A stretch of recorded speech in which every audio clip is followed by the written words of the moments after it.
Hello, hi, good afternoon. Yes. Hi, good afternoon. So this is the correct link, eh?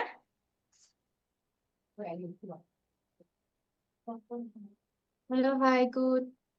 Okay. Yes. Okay, so okay,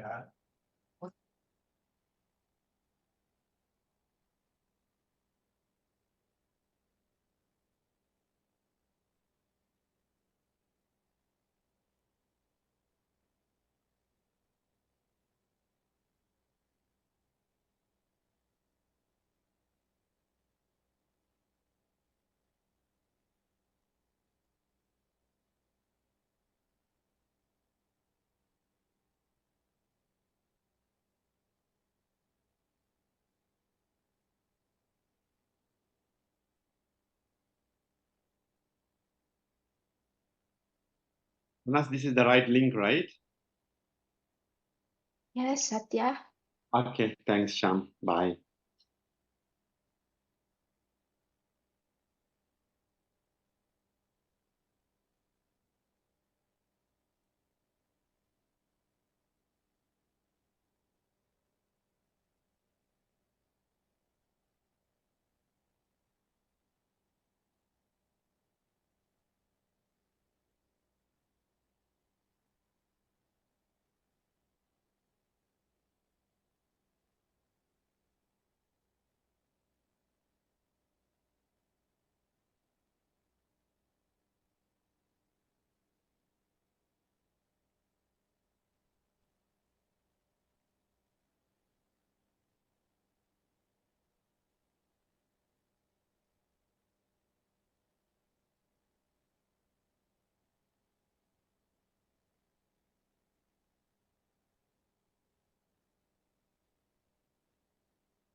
Assalamualaikum and a very good afternoon to everyone. I am Dr. Shana Smarno and I will be your MC for today's webinar. Few housekeeping to take note before we start our webinar. Throughout the session, if you have questions at any point, feel free to drop them in the chat box. We'll be collecting them and our panel will answer them during the discussion session later. And please kindly wait until the end of the webinar. We will share the feedback QR code for e-certification at that time. Welcome to webinar Smart Prescribing Safer Patients AMS in Primary Care in conjunction with World AMR Awareness Week WAAW 2025. We are honored to have distinguished We are honored to have distinguished speakers and practitioners joining us as we discuss an increasingly urgent global issue, antimicrobial resistance or AMR, and how we can strengthen antimicrobial stewardship AMS in primary care. Thank you for joining our webinar today with title Smart Prescribing, Safer Patients, AMS in Primary Care in conjunction with WAAW 2025. WAAW is observed annually from the 18th to 24th of November to raise global awareness on antimicrobial resistance. These campaigns serve as a reminder that the misuse and overuse of antimicrobial can drive the development of AMR, a condition in which bacteria, viruses, fungi, and parasites no longer respond to antimicrobial agents. And when this occurs, antibiotics and other treatments become ineffective, resulting in infections that are difficult or sometimes impossible to treat, ultimately increasing the risk of disease spread, severe illness, and also death. The theme for WAAW 2025 is Act Now, Protect Your Present, Secure Your Future, reminding us that the decision we make now, especially in antibiotic prescribing within primary care, which will determine whether life-saving treatments remains effective for future generations.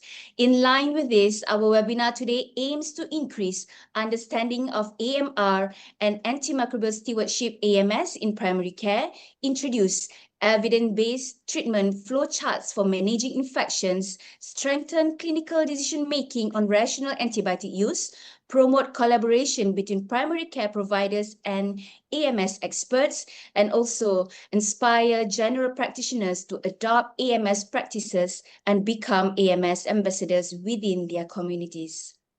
To officially begin today's webinar, it is now my great pleasure to invite Yang Berbahagia, Datuk Dr. Mahathir bin Abdul Wahab, Director General of Health, Ministry of Health Malaysia, to deliver the welcoming speech. Ladies and gentlemen, please join me in welcoming Yang Berbahagia, Datuk.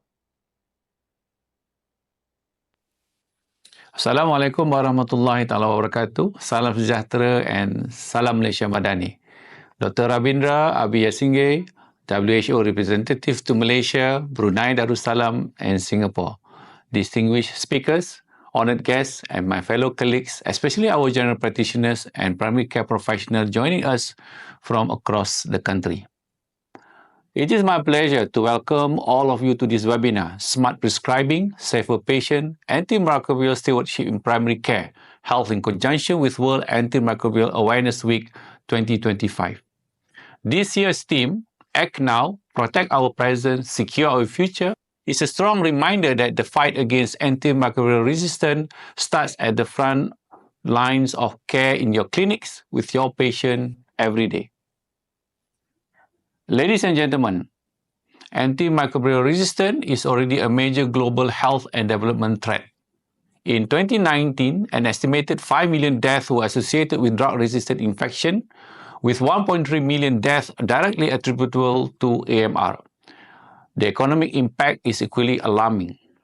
The World Bank has projected that by 2050, uncontrolled antimicrobial resistance may reduce global GDP by 3.8% yearly and push 28 million people into poverty. The latest ECHO AMR analysis further estimates that between 2025 and 2050, antibiotic-resistant infection could result in over 39 million deaths, with economic losses of up to $950 billion from impacts on livestock and $5.2 trillion from spillover effects to humans. In Malaysia, antimicrobial resistance leads to prolonged hospital stay, often 3 to 5 weeks, with median cost of ringgit Malaysia 12,000 to 19,000 per admission. We know that misuse and overuse of antimicrobials accelerate this threat. Yet, the encouraging news is that smart prescribing, especially in primary care, can significantly slow resistance. Primary care providers are the backbone of our health system, and the decision you make on antimicrobial use have lasting national impact. Recognizing the urgency, the Ministry of Health has strengthened the antimicrobial stewardship program under the Malaysia Action Plan on Antimicrobial Resistance to ensure rational antimicrobial use at all levels of care. And this AMS framework focuses on 5 core components. First, implementation of a national antimicrobial guideline and clinical pathway for common infection. Second, surveillance, reporting, and audit followed by corrective action. Third, formulary restriction and approval system, especially for broad-spectrum antibiotics. Fourth, optimization of antimicrobial doses guided by patient-specific factors. And fifth, continuous education for prescribers, pharmacists, and paramedics. This component ensures AMS become a routine professional practice embedded across hospital, clinic, and community health services. Ladies and gentlemen, antimicrobial resistance is not just a medical concern, it's a multi-sectoral challenge involving human health, animal health, agriculture, and the environment. Through the National Antimicrobial Resistance Committee, the ministry continues to champion a One Health approach, working closely with all sectors to ensure a coordinated national response. I would like to acknowledge the strong support from quadripartite partners, WHO, World Organization for Animal Health, Food and Agriculture Organization, a United Nations Environment Programme, as well as the European Union for technical leadership in alignment with the Global Action Plan on Antimicrobial Resistance. Professional bodies including Malaysian Medical Association, Malaysian Society of Infection Control and Infectious Diseases, Academy of Family Physicians of Malaysia, Malaysian Family Medicine Specialists Association, and Pertubuhan Doktor Islam Malaysia for leading stewardship efforts among clinicians. National agencies and MOH division including Protect Health, Pharmaceutical Services Program, Family Health Development Division, and Medical Development Division. And this partnership model is essential to sustaining Malaysia's leadership in antimicrobial resistant containment.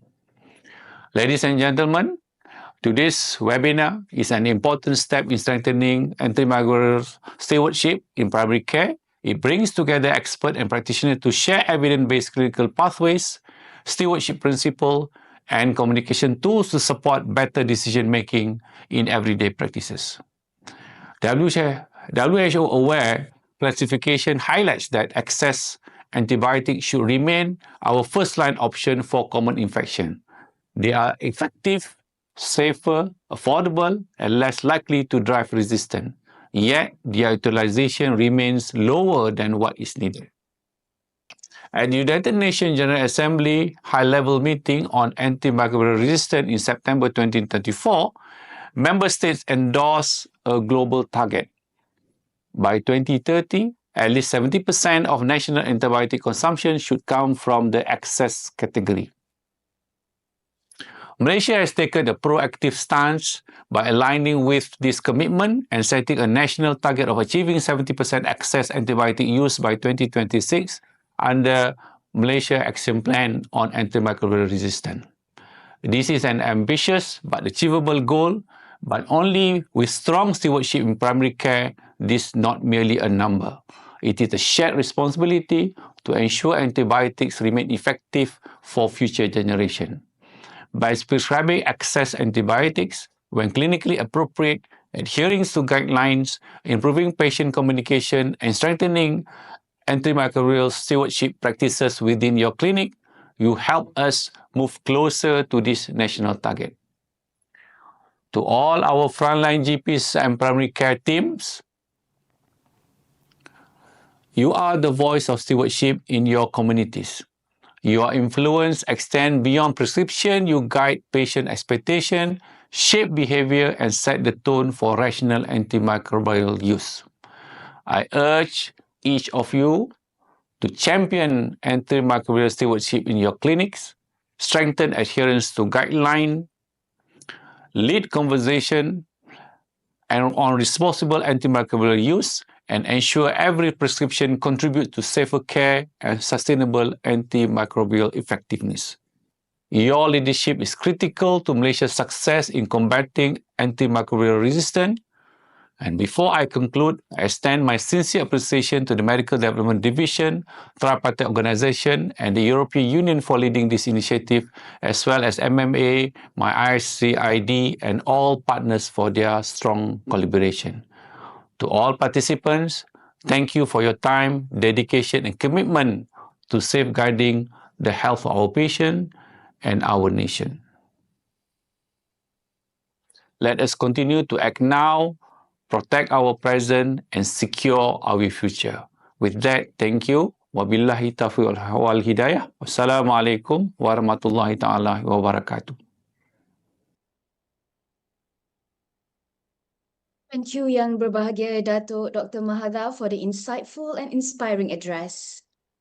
We will now proceed with our keynote address. It is an honor to welcome Dr. Rabindra Abiyasinghe, WHO representative to Malaysia, Brunei Darussalam, and Singapore. We invite Dr. Rabindra to deliver the keynote. Datuk Dr. Mahathir bin Abdul Wahab, Director General of the Ministry of Health, Malaysia, respected members of the Academy of Family Physicians of Malaysia, primary care physicians, family physicians, pharmacists, colleagues, ladies and gentlemen.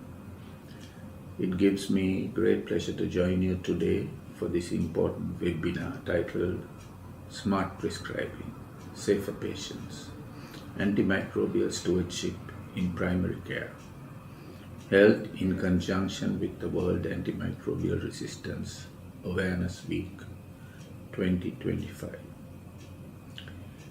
Every year, the WHO commemorates World Antimicrobial Resistance Week, where we highlight the importance of protecting the efficacy of our currently available antibiotics and aiming to reduce the development of resistance to existing antimicrobials.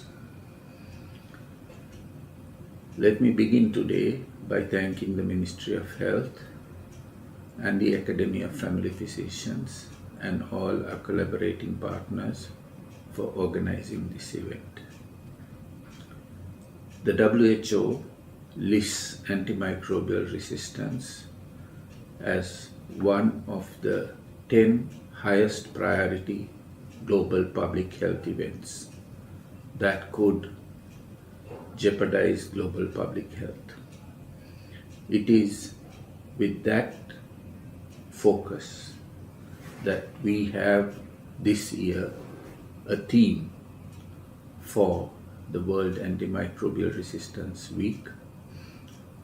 Act now, protect our present, and secure our future. By this slogan, what we are saying is that we need to act now. This is not a threat that is likely to emerge in the future, but it is a threat that we are facing today. It is a threat that challenges our health systems already. Antimicrobial resistance potentially could result in our first line antimicrobials failing to serve their purpose, meaning save lives. And that would then necessitate that we would need to move to using newer, more complex drugs, which are more costly. And as a result, we will contribute to the acceleration of the inflation we are seeing in healthcare costs today. This would be an unsustainable situation, and therefore we are urging governments, stakeholders like you to partner with us in rationalizing our prescribing, optimizing the compliance in the use of antibiotics so that we can protect our antibiotics for the longest possible time. The scenario where our antibiotics fail could indeed be frightening. We could potentially be looking at a situation where we will revert to the pre-antibiotic era, when small injuries, trivial infections could result in death. And indeed, we are already seeing the most vulnerable among our populations succumbing to infections that are being driven by drug-resistant pathogens simply because first-line antibiotics fail to act adequately, and this failure was not detected early. And so we need to really act now so that we protect what we have. And the threat that AMR poses is not just related to the health sector. Indeed, a huge contribution to AMR globally is also coming from agriculture, where antibiotics are being used in huge quantities, not for treatment of diseases in our animal husbandry industries and fisheries, but to actually increase productivity, thereby resulting in the leaching of these antibiotics into nature, into our rivers, where it is already proven that we are finding E. coli and other bacteria who are already resistant to our common antibiotics. So it is incumbent upon us as family physicians, as primary care physicians, to come together to reduce the irrational prescribing of antibiotics and antimicrobials, especially when we are dealing with primary care situations where the majority of infections are viral infections, so that we protect our antimicrobials, our antibacterial antibiotics for the most necessary and deserving cases. At the same time, it is also incumbent upon you as family physicians, as primary care physicians, as general practitioners, to spend time reiterating to your patients the need for compliance with regimes. Oftentimes we hear of people taking antibiotics for a couple of days or 3 days with the resultant risk that pathogens could be exposed to suboptimal concentrations of antibiotics, giving them the advantage of acquiring the capacity to overcome the potency of these antibiotics. So let us come together this WOW 2025 to take due diligence as we implement our treatments, as we talk to our patients, to reiterate the need to protect our antimicrobials, to ensure that the prescribing is rational, to convince our patients to comply with the treatment regimes so that we can minimize the development of resistance in our first-line antimicrobials and reduce the need for using more expensive, more advanced antibiotics. In this way, we will not only be able to improve our treatment outcomes. We will also be able to significantly reduce the cost to our health systems and the cost to our patients. This is indeed why WHO emphasizes the need for us to come together to reiterate the threat posed by antimicrobial resistance to global public health.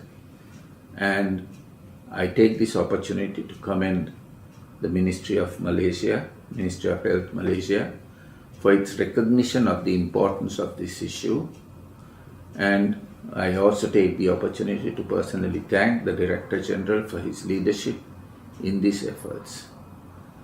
We are, from WHO, most appreciative of your time and dedication to join us during this webinar, and we encourage you to take note of the importance of protecting our antibiotics so that we can improve the lives of our patients and improve our health outcomes.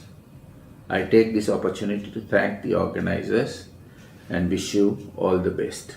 Let us come together and act now so that we protect our present and secure our future. Thank you very much. Terima kasih.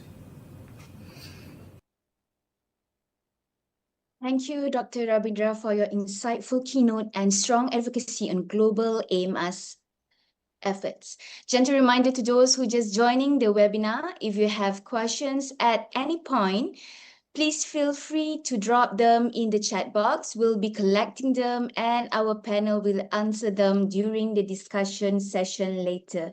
And please kindly wait until the end of the webinar. We will share the feedback QR code for e-certification at that time.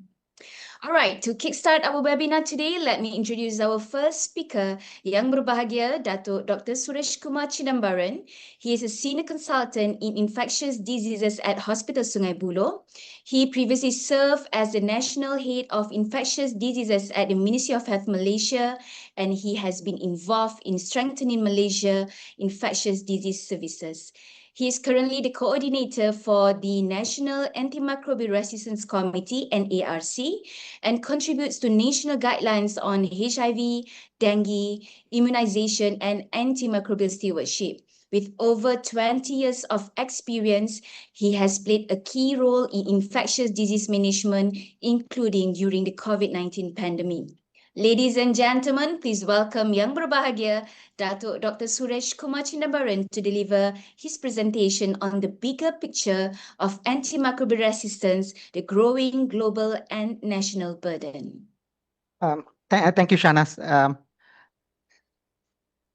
Need to share. I think somebody has allowed me to share the videos. Okay, got it. Thanks. Thank you, Shanas. I think you managed to make me sound very old. Okay. So my task is to expand on what Dr. DG and as well as Dr. Rabindra has mentioned regarding antimicrobial resistance. In the next 20 minutes, I'll try to expand on what they spoke about. And I think then the subsequent speakers will give you some practical tips on how to move our agenda forward. And so, you know, we brandish this AMR very often, but what does that mean to a clinician like us? So imagine a 30-year-old lady who comes to us with a diagnosis of cystitis. We prescribe her Bactrim or Suprim, but after 2 days she comes back to you and says, you know, my symptoms are now worse. Why didn't the antibiotics work? And then subsequently, of course, you upgrade to something like ciprofloxacin or something, but you send a urine culture, and the urine culture now grows a E. coli resistant to Bactrim, and so that's the reason why she never improved. There is one resistance. Antibiotics that used to work for these common infections don't work anymore. That is what we are going to face, are we already facing. The second one is you know, we did a survey of all our blood cultures in Sungai Buloh and looked at all the blood cultures that are positive just less than 48 hours of admission. So that means, these are picked up from the community. And we ask ourselves how many of them are very resistant. 80% are not resistant, but lo and behold, 15% of the blood cultures that are less than 48 hours of admission had ESBL in them, extended spectrum beta lactamase.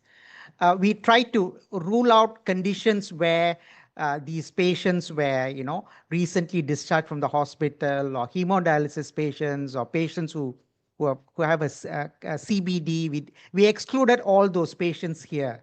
And despite excluding the patients, we still found a 15% resistance rate for patients who are coming into our hospitals. So what does that ESBL on admission mean to us in the hospitals, right? So a 50-year-old diabetic gets admitted with a fever, back pain, and pain while passing urine. We diagnose the patient as having pyelonephritis. So we give Rosafen IV ceftriaxone, which is the common antibiotic we give. And usually in 2 or 3 days' time, this guy, he's supposed to get better, but his condition worsens. He goes into septic shock and transferred to ICU. And then we realize the blood culture grew ESBL Klebsiella resistant to Rosafen, and then we of course changed antibiotics. So that's the impact of what the impact of resistance is going to be. And if these things become increasingly common, our medicine is going to get very complicated. And it is, as mentioned by Dr. Rabindra, it is just not us prescribing antibiotics. The whole reason for resistance is extremely complicated with animal husbandry, agriculture, the runoff from all these places and leaching into the environment, us throwing antibiotics into the drain. All of it contributes to resistance, and that's the reason why United Nations has asked quadripartite organizations to work on antimicrobial resistance. It is not just WHO's response, it's a quadripartite response, as our DG mentioned just now. And so each of these organizations have given the organizations below them some marching orders. In fact, WHO has got some marching orders to Ministry of Health. Similarly, WAO has got some marching orders for DVS. And just give you an example of what Director of Department of Veterinary Services do, right? So for Department of Veterinary Services, the order is to decrease antibiotic use in agri-food industry by 2030. This was a declaration made by United Nations in September 2024. And when they come up with orders, they start monitoring. So there is actually a website called Animuse. You can actually visit this website called Animuse, where we submit data for antibiotic use in animals. And as you can see here, since 2018, antibiotic use in animals has come down by 79% for Malaysia from the Animuse database. In addition to decreasing antibiotic use in animals, there is also another thing that they are expected to do. They are expected to decrease the number of antibiotics that are very important for human health. So antibiotics are important for human health. They are supposed to decrease it.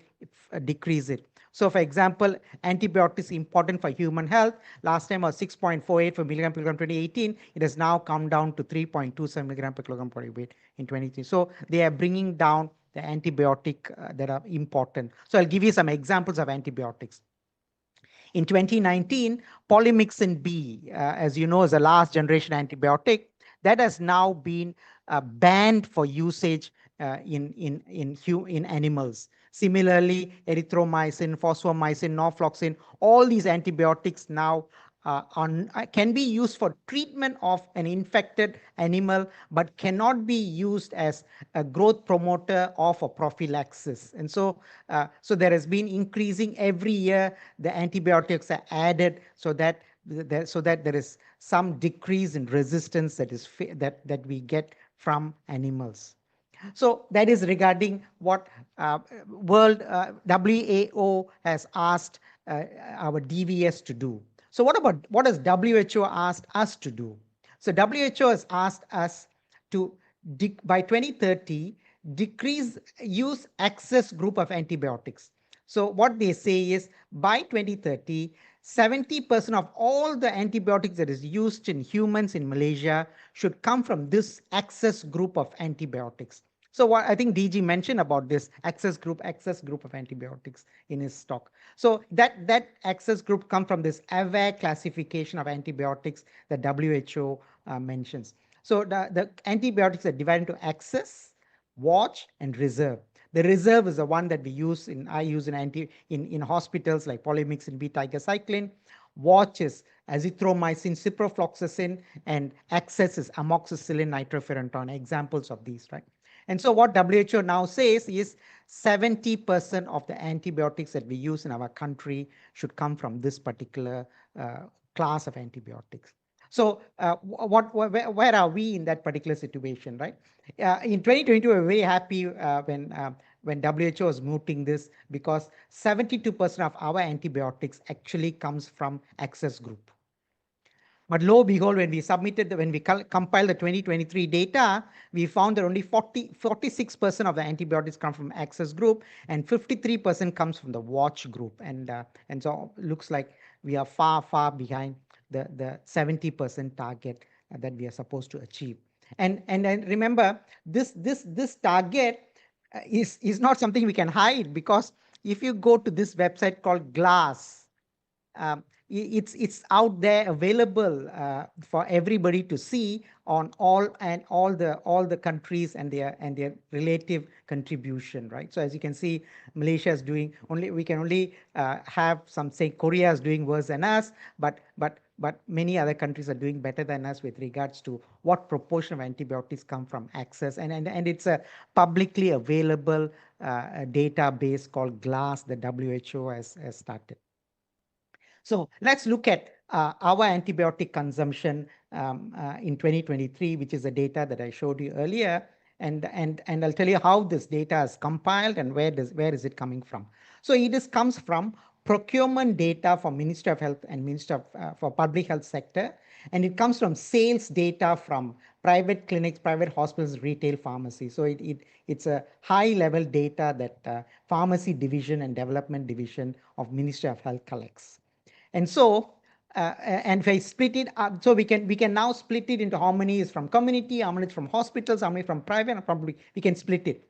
Actually, this is something that even I found it. I learned it recently, that actually 73% of the antibiotics that used in Malaysia is actually used in primary care, not in hospitals, in primary care. Only 27% of antibiotics are used in hospitals, because the sheer number that primary care sees compared to the number of patients hospitals see. And so 73% of it is from the community, and of that, 60% of the antibiotics that are currently used in Malaysia is actually prescribed by primary care providers in private, while 13% is coming from primary care providers from public clinics like Klinik Kesehatan's. And so you can see where the intervention is required to decrease antibiotic use overall in Malaysia. So we currently have two problems that we need to address. One, inappropriate use of antibiotics for viral infections across the board. And the second one is use of watch group of antibiotics for treating in primary care. So we need to address these two things. There's something, the fact that a lot more antibiotics are used in private practice is nothing new. It's something that we've been knowing for a long time, because this is the data from 2014, where the NIH, ICR of NIH has done studies that sort of with representative studies. They took 60% of the clinics from private, 40% from public, and they analyzed the antibiotic prescription rate. And they found that 6% of the prescriptions, 7% of the prescriptions in public clinics had antibiotics, while 31% of the prescriptions from from private health antibiotics. So we well know that there is a huge discrepancies in antibiotic usage in private versus public. And the second new problem is the watch group of antibiotics that we are now facing. Right? As I mentioned earlier, that is the target that we are supposed to achieve. We are supposed to achieve watch as more than 70%. Okay, and why did we suddenly deteriorate so badly? And it is because of just one group of drugs, macrolides. So this blue line is the antibiotic used in 2022, and this orange line is antibiotic used in 2023. As you can see here, the macrolides, there was a 500% increase in macrolides in 2023 compared to 2022, just one class of antibiotics. And within that macrolide class, there's just one drug, azithromycin. So in 2022, azithromycin was the number 7 commonly used antibiotic, oral antibiotic. In 2023, azithromycin became the number 1 antibiotics used in oral antibiotics that used in Malaysia, which I found very surprising, because many of the international guidelines tells you it is not a good choice. So, for example, acute rhinosinusitis. In acute rhinosinusitis, important causative pathogen is Streptococcus pneumoniae. We need to cause Streptococcus pneumoniae. And we know this snapshot is from US CDC. US CDC says macrolides are up to 40% resistant to strep pneumo, and so it should not be used. So Malaysian data also similar. About 40% of strep pneumo are resistant to macrolides, and so it is not an effective drug, even if you are treating one of the common bacterial cause of acute rhinosinusitis. And pharyngitis, whenever pharyngitis, you think of a bacteria that while we know majority of pharyngitis are viral, the bacteria that we want to cover is group A strep. Again, this is from US CDC website that says, as you can see here, group A streptococcal resistant to azithromycin, clindamycin is increasingly common, and hence they are not a good choice, first choice for even pharyngitis. And so despite the fact that azithromycin may not be the best choice, somehow it has become a number 1 popular drug. And the second important piece of information that I want to leave you with is this. There's a very nice study published way back in 2007. It is randomized, double-blind, placebo-controlled study. And what they did was they gave healthy volunteers azithromycin and clarithromycin and tried to see how much macrolide resistance carriage will be there after giving them azithromycin or clarithromycin.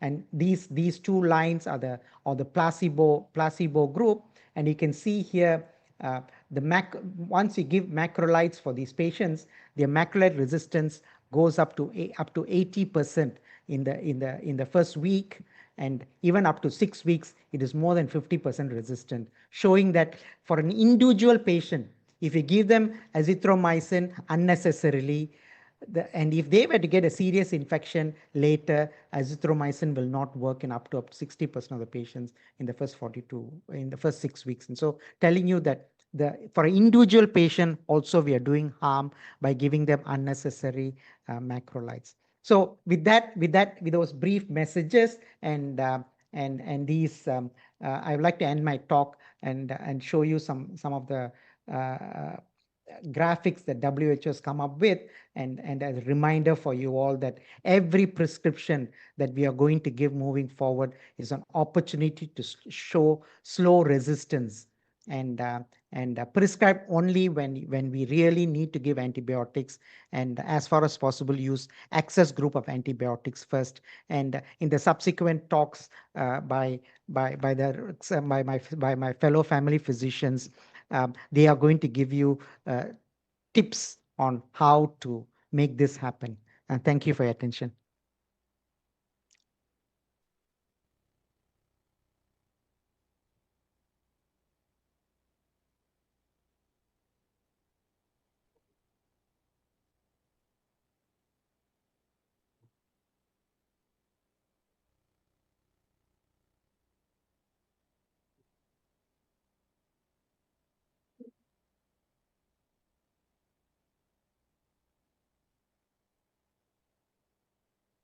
Thank you, Yang Berbahagia Dato' Dr. Suresh, for that comprehensive and insightful presentation on the global and national burden of AMR.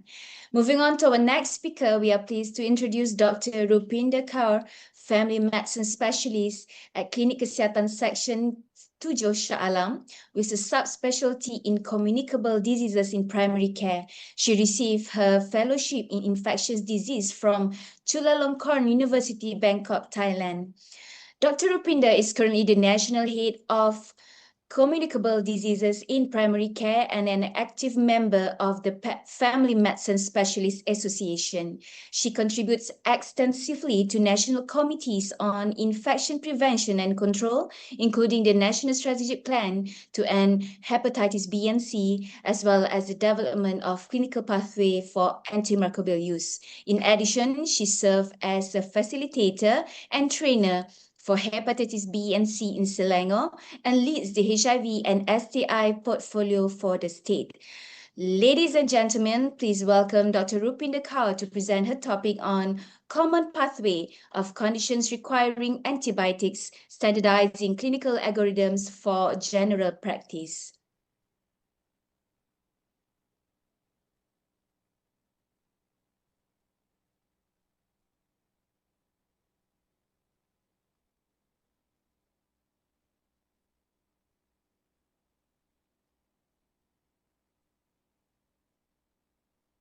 Okay, Dr. Rupinder, the stage is yours.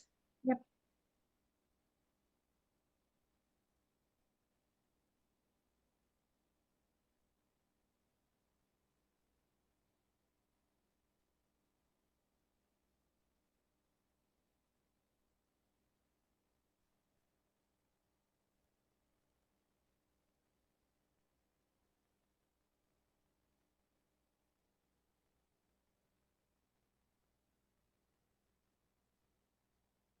Thank you, Dr. Shanas. Good afternoon, everyone. I sincerely appreciate your taking your time out for Saturday afternoon to join this webinar. I will be speaking on the common pathways of conditions requiring antibiotics. Hello, hi, Dr. Rupinder. Sorry to cut you, but your slide is cut half through. Is it possible for you to unshare and reshare back the slide? Okay, sure. Yeah, thank you.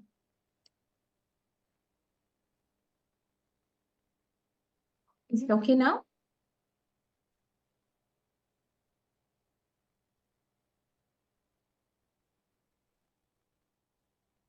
No, Dr. Rupinder. Okay, I'll try again.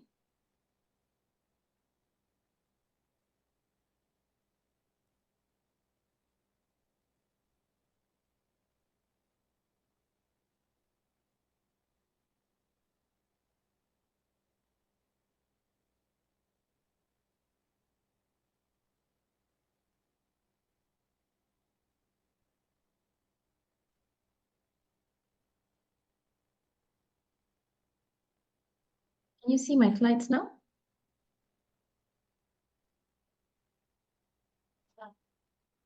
Can you see my slides now? Not yet, Dr. Rupinder. I've already shared actually. Maybe can I ask the organizers to share my slides?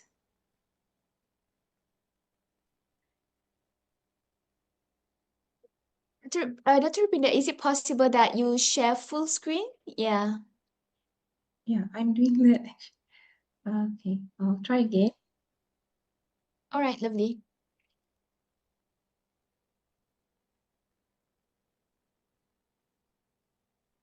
Can you see now? Meanwhile, while we're waiting for our presentation issues going on currently, please send in all the questions at the chat box, and later at the Q&A session, we will address the question to the expertise. Thank you.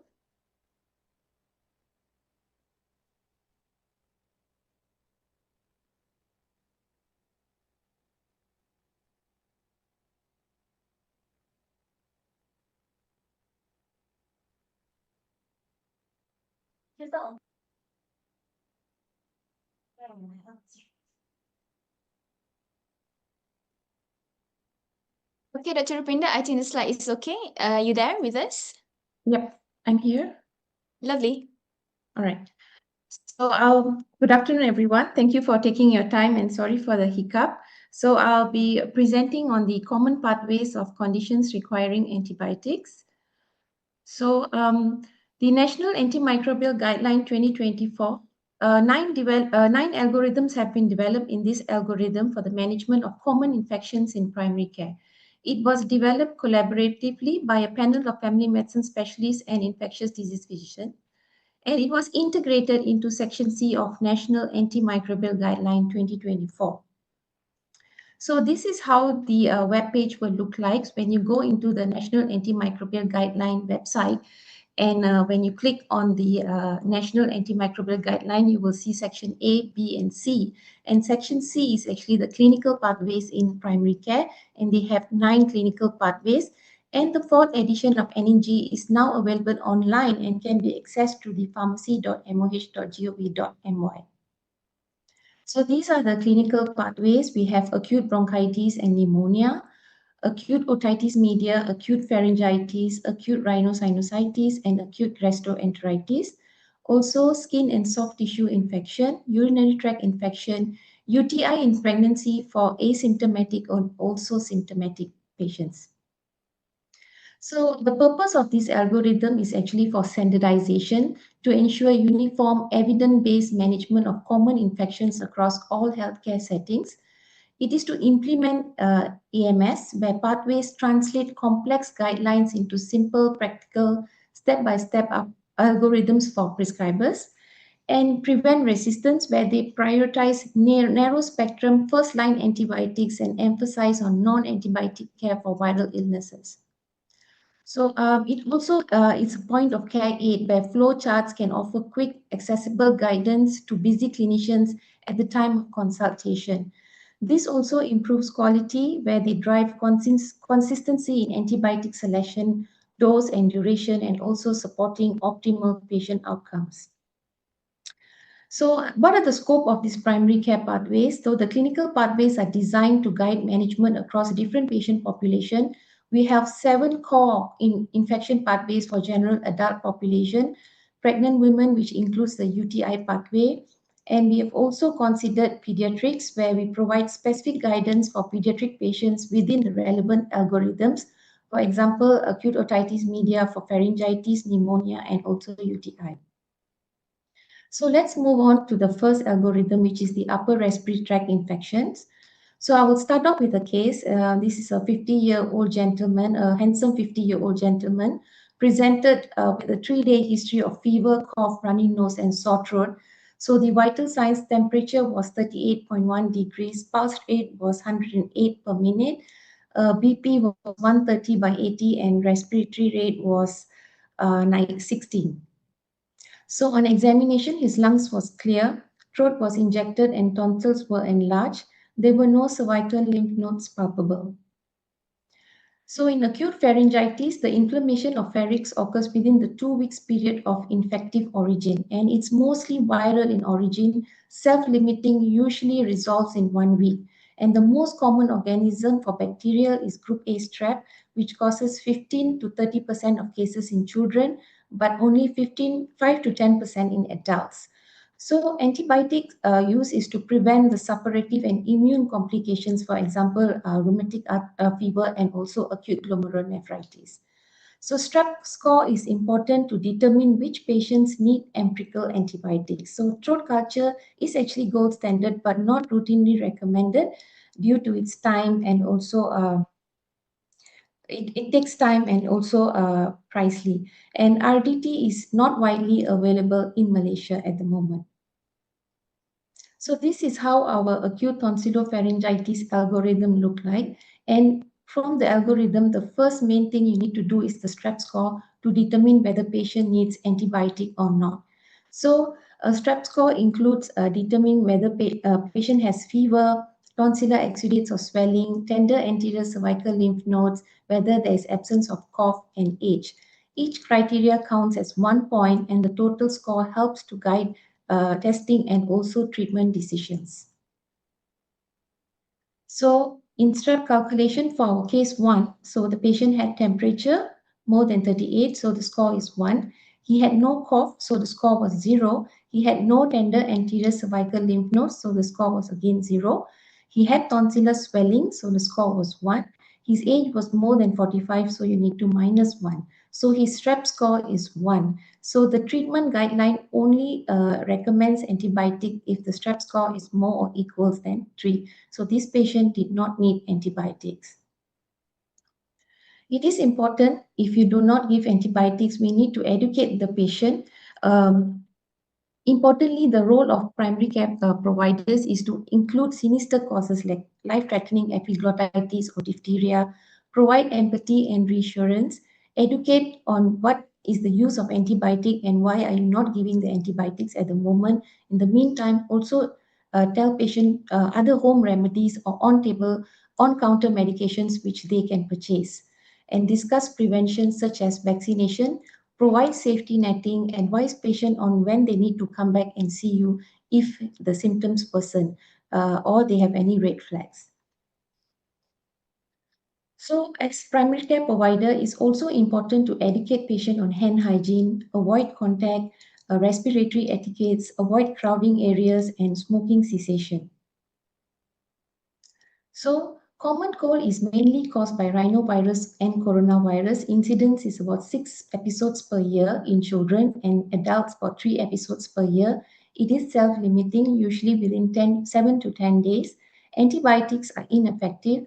Analgesics and antipyretics are safe and effective. Nasal saline irrigations works well for children. Think of influenza when there is high-grade fever, myalgia, headache, fatigue, and cough. Think of common cold if there is sore throat, sneezing, and nasal congestion. Please do not forget, dengue is endemic in Malaysia. We also need to rule that out.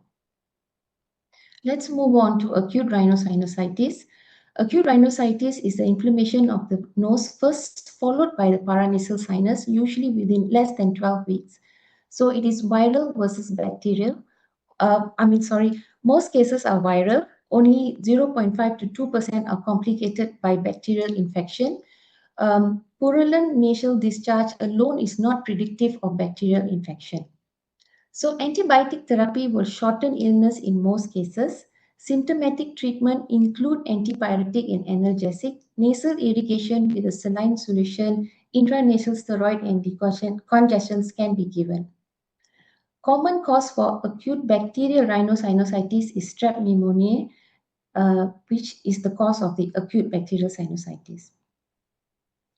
So in the algorithm, we have also written how do we suspect acute rhinosinusitis, where you have sudden onset of nasal obstruction or nasal discharge with or without facial pain or pressure, or with or without reduction of or loss of smell. So the sudden onset is defined symptoms lasting less than 12 weeks. And if the symptoms persist, we need to refer immediately to ENT. So if there is acute bacterial rhinosinusitis, 3 or more of the following must be present: fever more than 38 degrees, discolored mucus, double sickening, severe local pain, or raised ESR or CRP. When there is alarm symptoms, you need to immediately refer. This is also mentioned in our algorithm. Let's move on to acute otitis media.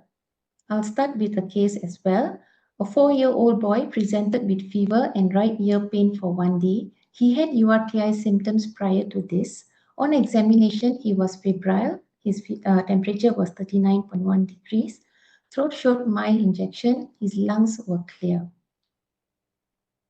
So in AOM, mostly in children and infants less than 5 years old, it is usually viral and self-resolving. Most cases, more than 80% are viral and resolve spontaneously. Symptomatic treatment is appropriate for mild cases, especially in children more than 2 years old. Antibiotics such as amoxicillin can be considered for severe symptoms, especially if children with immunosuppressive diseases, or bilateral otitis media in children less than 2 years old. Okay. So what other history would you want to gather and examine in this case? So we need to assess for severity of the ear pain, look for signs and symptoms of being systematically unwell. ask for comorbidities, especially immunocompromised state or any craniofacial abnormalities, because these children are more prone to severe disease. Recent history of antibiotic usage, whether they are immunized, growth, development, and feeding history, and an otoscopic examination needs to be done.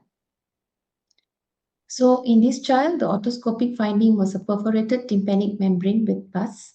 How would you treat this boy? Does he need antibiotics? Yes, he needs antibiotics because the TM is perforated and there is a suppurative discharge. So this is also in the algorithm where the antibiotic recommended dosage for children and the preferred antibiotic is outlined. So in an acute otitis media, we need to assess whether it is acute otitis media or not. If it is perforated, yes, we need antibiotic. If it is not perforated and if the TM is intact, we can still observe for 48 to 72 hours and then see the patient back if we need to refer or start antibiotics. So in hyperemic TM or bulging erythematous TM, we do not need to give antibiotic. We can do the watchful waiting unless there is other risk factors such as craniofacial dysfunction, cleft palate, etc. And if it's a perforated TM with pus, need to give antibiotics right away. So for acute otitis media, antibiotic treatment could be considered in selected cases. Example, those who are having severe symptoms, immunosuppression or bilateral otitis media in children less than 2. Amoxicillin has good activity against Streptococcus pneumoniae, and which is the most common bacterial pathogen in acute otitis media. Let's move on to bronchitis and pneumonia. So in bronchitis is usually non-bacterial origin. More than 90% of acute coughs are non-bacterial. They are usually viral. The presence of purulent sputum is not predictive of bacterial infection. Patients with acute bronchitis do not benefit from antibiotics. We can give bronchodilators if needed. And symptoms including cough may persist up to 3 weeks. The primary focus for bronchitis should be excluding pneumonia and other severe illnesses. So move on to pneumonia. In pneumonia, we need to decide whether patient needs primary management at outpatient level or in hospital. Scores like CURB 65 can be helpful, and amoxicillin still remains the first choice. And we need to ask for comorbidities, whether patient is able to tolerate orally, recent history of antibiotic use, immunization status for pneumococcal, influenza, COVID-19, and social support. Social support is important, especially in elderly, because they need someone to give them medicine, take care of them, and they also need to have a means to come to the hospital if the symptoms worsen. So when do we refer? If the CURB 65 score is more equals to SpO2 less than 95%, if there's comorbidities, inability to maintain oral intake, and social factors, as I mentioned earlier. Moving on to urinary tract and skin infections. So in UTI, common cause in women are usually caused by E. coli. So you need to consider urine culture in children, pregnant women, in complicated UTIs and recurrent infections.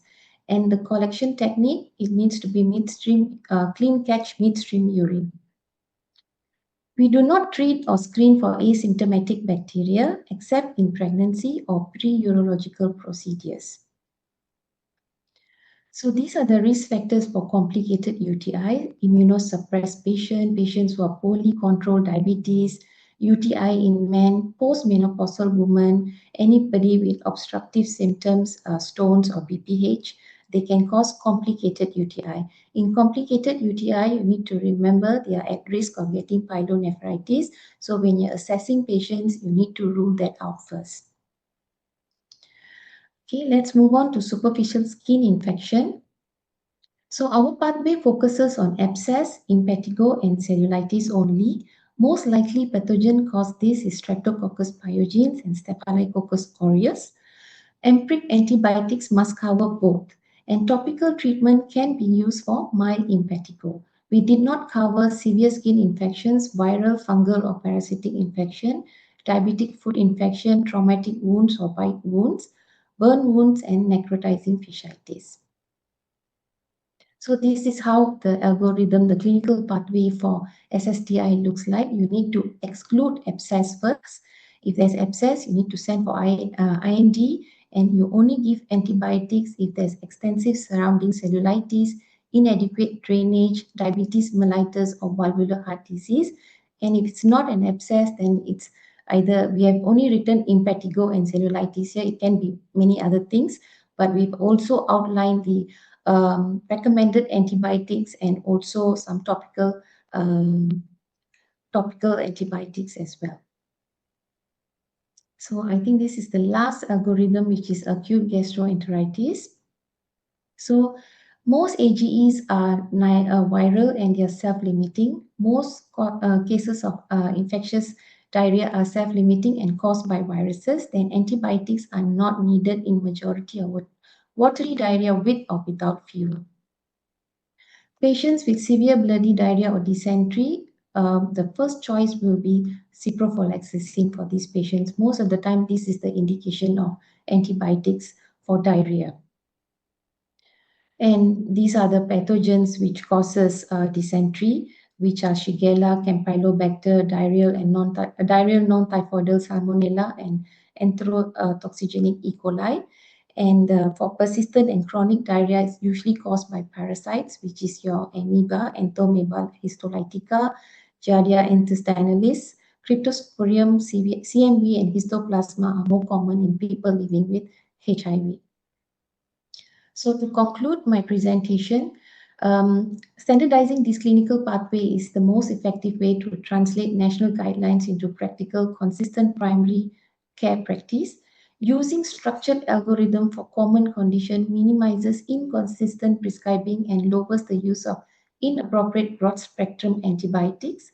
Pathways clearly delineate non-antibiotic management for viral or self-limiting illness, helping GPs to resist the urge to reflectively prescribe.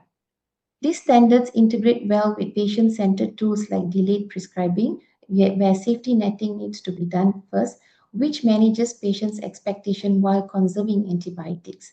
AMS is a primary care mandate.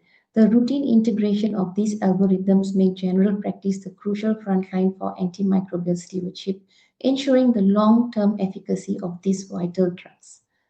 With that, I thank you very much.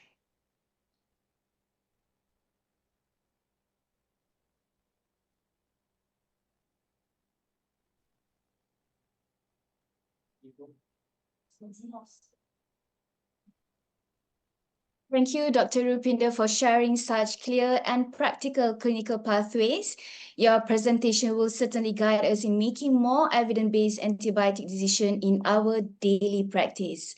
So let me remind you, ladies and gentlemen, if you have any questions at any point of time, please do drop all the questions at the chat box, and we will address accordingly at the Q&A session later. And don't forget to click love, love, love to all our speakers. All right, so our next speaker is Dr. Satya Rao Jogulo, a family medicine and communicable disease consultant based at Klinik Kesihatan Kuala Lumpur.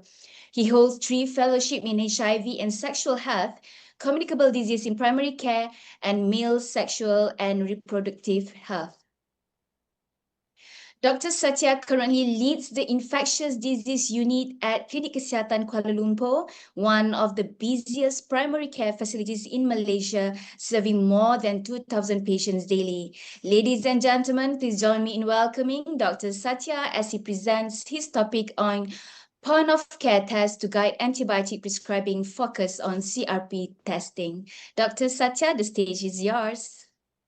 Thank you very much, Shanas. A very good afternoon to everybody. I think Saturday afternoons are always an amazing family time, but for you to actually spend the time with this webinar today is definitely meaningful, not only for you, but for us, and more importantly, for the international community, as we have heard from our Dato' DG, Dato' Suresh, from WHO, the importance of it. Now, Shanas, can you quickly tell me if my slides are in full screen? So while waiting for that cue, today afternoon, I'll be speaking about point of care tests. Yes, Dr. Satya, yes. Perfect. Thank you very much, Shanas. Yeah, so today afternoon, I'll be speaking about point of care tests to guide antibiotic prescription. And what are these point of care tests? Dr. Rupinder has clearly put how clinically we can decide many things. But I understand from I have a lot of friends who are GPs, and when during COVID, I was closely working with a lot of GPs in Ampang area and Hulu Langa area. And I understand how difficult it is sometimes when it comes to a real clinical setup. How is it for us to count all the scorings, how much time you have? It really depends on how busy your practice is. And of course, living in Malaysia and having a lot of our patients don't have great health literacy, and a lot of them want antibiotics. So that again might become very tough. So we've decided as a panel that we'll add this presentation that speaks about point of care test. Now, what is this point of care test that we are going to suggest? First, let me tell you, for GPs, point of care test or POCT is not new, right? Even as a child, I remember in 1980s, they started using DXT. My family doctor, Dr. Darren, was someone who always is, someone who uses all these tests quickly, and I'm sure it's the same now and probably a lot more. And then came the era of using DXT machines for diabetes. And then came the era of lateral flow, right? This lateral flow rapid test has really changed and revolutionized rapid testing that's done in primary care, not only in Malaysia, but worldwide. And when we look at all these point of care testings, the one that we are interested in prescribing of antibiotics that can be reduced by the point of care test. The ones that I showed you earlier, not all of them can help you to decide on antibiotics. But what we're going to share further is going to be something that can help you to decide on antibiotics. They're divided into two. The molecular tests are the rapid diagnostic tests, like the influenza test kit. Let's say somebody comes with an upper respiratory tract infection. Is this antibiotic requirement for this patient, or is it influenza? We just came out of a big, we just handled a big situation of influenza in our country. And, doing a rapid diagnostic test for influenza will immediately tell you that influenza test positive, don't need antibiotics for this patient, right? That becomes that easy. But it's not always that easy, right? A lot of times we are always stuck to decide, I know this is not influenza, I know that this is not dengue, but does this patient require antibiotic or not, right? So the first molecular test point of care are the ones that will tell you what infections they are. But those are not as easily available, as cheap, and they might only tell you this or that. It doesn't give you the entire one. Hence comes the inflammatory biomarker test. There are two very famous ones in the world. One is the C-reactive protein, and another one is PCT, procalcitonin. So looking at these two, I was just thinking, which would be the better one to actually discuss with our GPs in Malaysia? So I had the privilege of working in some European countries, and a lot of them actually use CRP, simply because it's cheaper than procalcitonin, one reason. And second reason, of course, procalcitonin, a little bit more specific, but it is more important to use in setups like ICUs and very acute care settings. So today we will be focusing a bit on CRP point of care test use. And I'm just going to zoom our presentation today to acute respiratory infections. In fact, CRP can be used for any infection, but I'm going to focus on acute respiratory infection because I think that's where most of the bulk of antibiotic use confusion comes, right? Now, let's look at this. What are acute respiratory infections? As all of you know, dear doctors, they're divided into upper and lower respiratory tract. And the upper respiratory tract infections can be from the ear, from the nose, from the throat, and also from the larynx. So they are all encompassing upper respiratory tract infection. And they all present almost with similar symptoms, except with otitis media, there will be some minor difference because there will be probably pain in the ear, discharge from the ear, and in laryngitis, there's change of voice. But otherwise, for other acute rhinosinusitis conditions and pharyngitis, the symptoms are literally the same.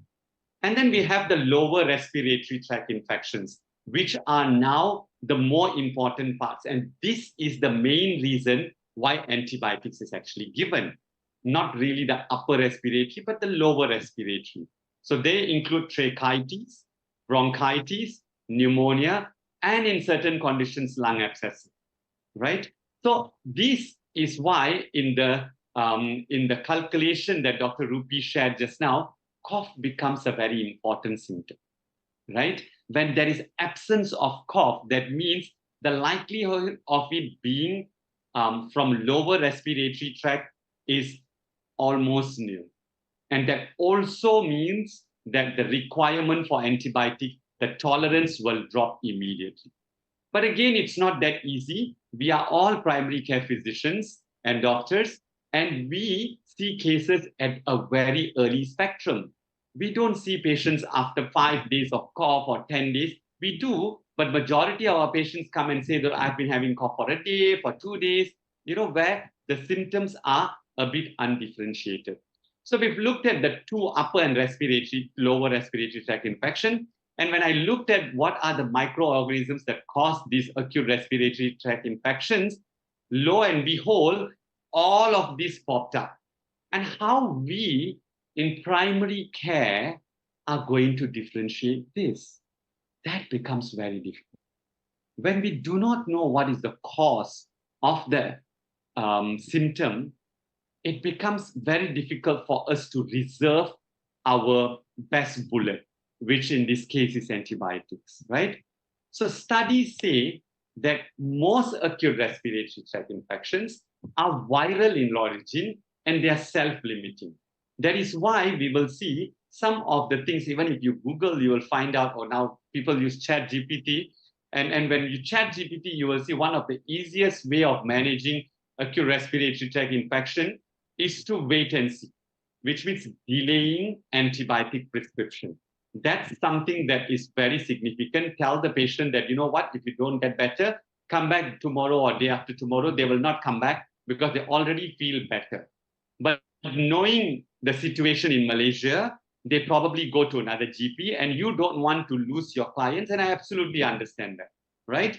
Now, so knowing that most ARIs are viral in origin and self-limiting, we need to know how do we decide on the antibiotic use.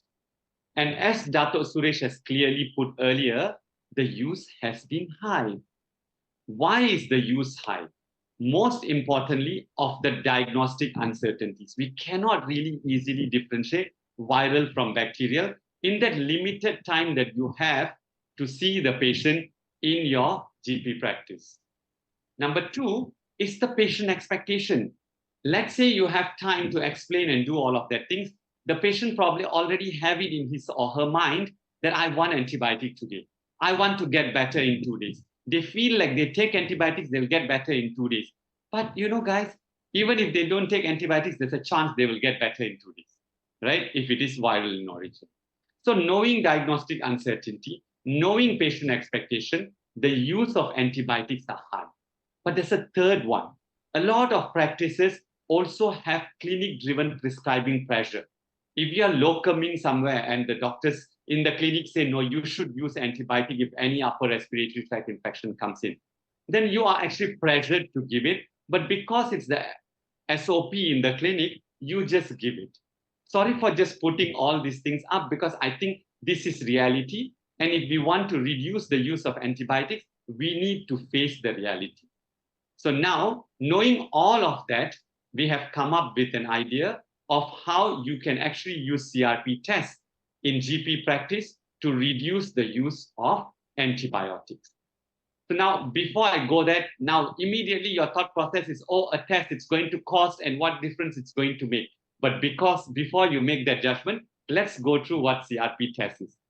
CRP is a C-reactive protein. A lot of you already know that is the test that comes with your G2000 or whatever bulk test that you order. One of the tests is CRP. But this CRP I'm talking about is a point of care test that has emerged as an effective strategy to reduce antibiotic prescription. So CRP, dear ladies and gentlemen, is an acute phase protein produced by the liver in response to inflammation. And majority of the inflammation that we see is due to infections in this case. And CRP is significantly elevated in bacterial infections in comparison to viral infection. And that also means advances in technology now enables this use of CRP to get the results within 3 minutes of the test to help you to make the right decision for the patient. So what are the guidelines that have already said about CRP? The NICE guideline in just less than about 2 years ago mentioned that to use in 16 years and above in acute respiratory infection to rule out community-acquired pneumonia, CRP can be used. So they've given a context. And CRP less than 20, no need to use antibiotics. More than 100, definitely need. 20 to 100, you decide, right? But what is more interesting and longer than what NICE guideline has used is the Dutch College of GP. This is basically the European Union discussion about use of CRP tests for acute respiratory tract infections. And if we look at their guideline, so when a patient comes to see you in the GP practice, you do a history physical examination, and you decide whether this is an uncomplicated or complicated respiratory infection. Complicated means you hear some crepitation, some pneumonia, or the patient's symptoms is very severe, fever is 38, 39, 40, or patient's cough is very bad and they appear a bit down. And we have the other spectrum of patient, still very stable, just coming in, but like every other patient, but have a bit of cough, runny nose, some sore throat. And then you decide whether this patient requires antibiotics or not, right? If it is a straightforward case that do not require antibiotics that you've decided, then you will treat accordingly and send the patient. However, if the patient is very seriously ill, which is like one is not ill, but came in just for URTI, you think no need antibiotics, well and good. But another spectrum, patient comes in with severe, serious infections and come in and they require referral or they require very clear-cut antibiotics, that's also well and good. But there is a middle ground here. So the one that you cannot put in both the boxes. And that's when you use CRP, and less than 20, no need antibiotic, more than 100 needs antibiotics, 20 to 100, you decide what's the next best course of action. You can decide to start antibiotics. You can decide to ask them to come back in 2 days, 1 day. You can decide to give them antibiotics and tell them don't start yet. So these are things that you can do in your practice. You will know best how to use this test in your practice. So a bit about the studies. I don't want to bore you with the details, but CRP levels are higher in patients with confirmed bacterial infections from all the studies that I put up for you. And CRP helps in guiding antibiotic prescribing. And as the values I showed you earlier, less than 20, more than 100, definite decision. 20 and 100, it's always something that you can communicate and see which works best. And if we look at the studies, they've been done all around the world in almost all continents. And it's been done mostly in GP practices and community. And it is mostly done for respiratory illnesses. And it also some in urinary tract infections and all of them, but majority are respiratory infections. And majority say you can reduce antibiotic use up to 25% of the time, right? So what are the advantages? As mentioned, it will reduce antibiotic use. The advantage of using CRP is you don't need a trained staff to run this. Whoever that you can train them can actually run, it's that easy. The diagnosis is fast within 3 minutes, and the cost is eventually low in long term, but it is also low if you get reimbursed. If you do not get reimbursed, what next is what we will also look at now. So with all the evidence that we have, CRP point of care test is now proven to be used in ARI in GP practice in Malaysia. But how will you implement this? I've divided it into 3 phases so you can already visualize in your own setup how you're going to use CRP. Phase 1, preparation. Phase 2, implementation. Phase 3 is promotion. Because when you are good, you need to promote your clinic, and you are contributing to the greater cause of humanity and the world as a whole, right? So you should promote your clinic for that. So let's look at it one by one. In preparation phase, you need to know the theory of CRP point of care testing. And that's what I've shared with you earlier. And number 2, you need to know the practical aspects of point of care test usage. Where do you get it? Do Malaysia have this test? Yes, ladies and gentlemen, we have more than 63 CRP tests available, and a few out of the 63 are point of care tests. They are available in Malaysia. They are MDA approved, and their cost is not so bad. It is quite competitive. And CRP point of care test device, deployment, and on-site. So once you know where to get it, you know it is certified, you need to speak to the people, the company, and then get it on-site and see whether you want it, ask them to do a training. If you like it, get it and use it. And how do you use it? Now, patient presenting acute respiratory tract infection, do a history and examination as usual, as how you always do, no changes. And then you need to decide whether to use the CRP or not. How do you decide? I've divided it into 4. Patients who do not require antibiotics, and patients also are not asking for antibiotics, easy, no need CRP. But if patients do not require antibiotics, but they ask for antibiotics, then you start discussing. Okay, now, if you're not sure about antibiotics is blah, blah, blah, we have a test to differentiate whether you need antibiotics or not. And then tell them less than 20, no need antibiotics. More than 20, then we can have a discussion. And then do the test, and in 3 minutes, you'll get the test.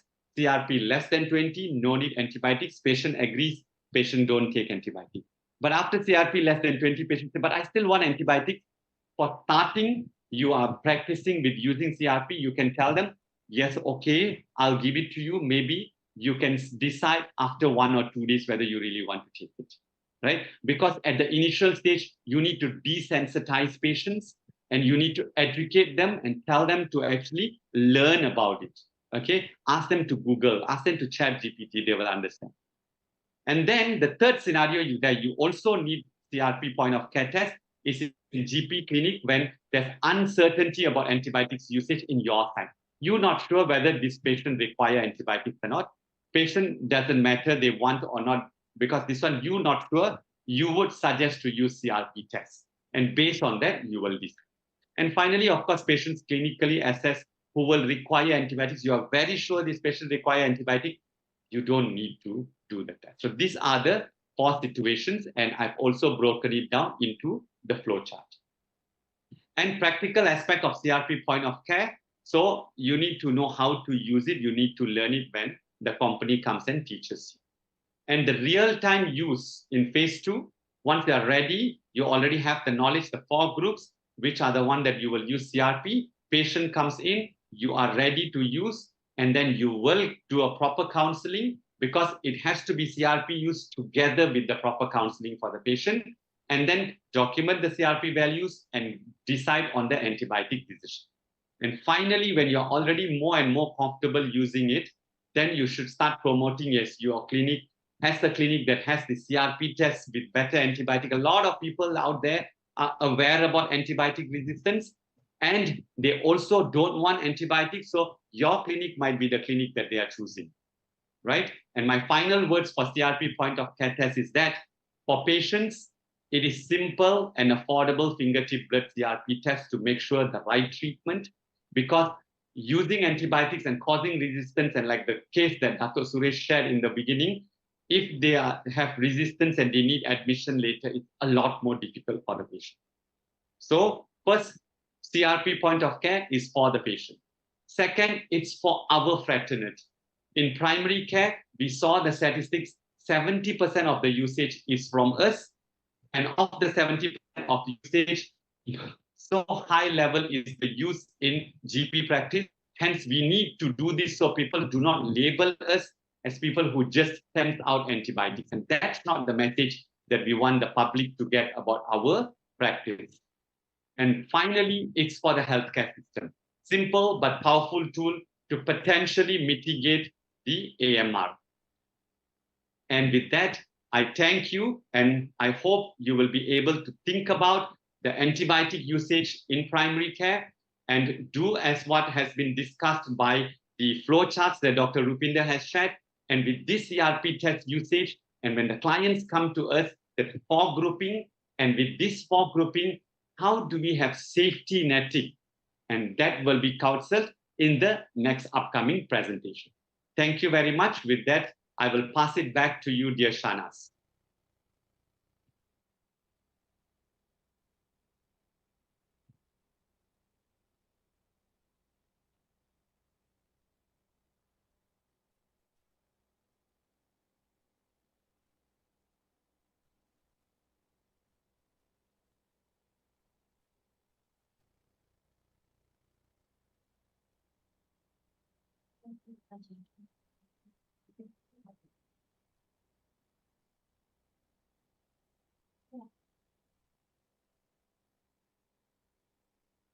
Thank you, Dr. Satya, for the very informative session on point of care testing. Your insights show how CRP testing can support safer and more rational antibiotic prescribing in primary care.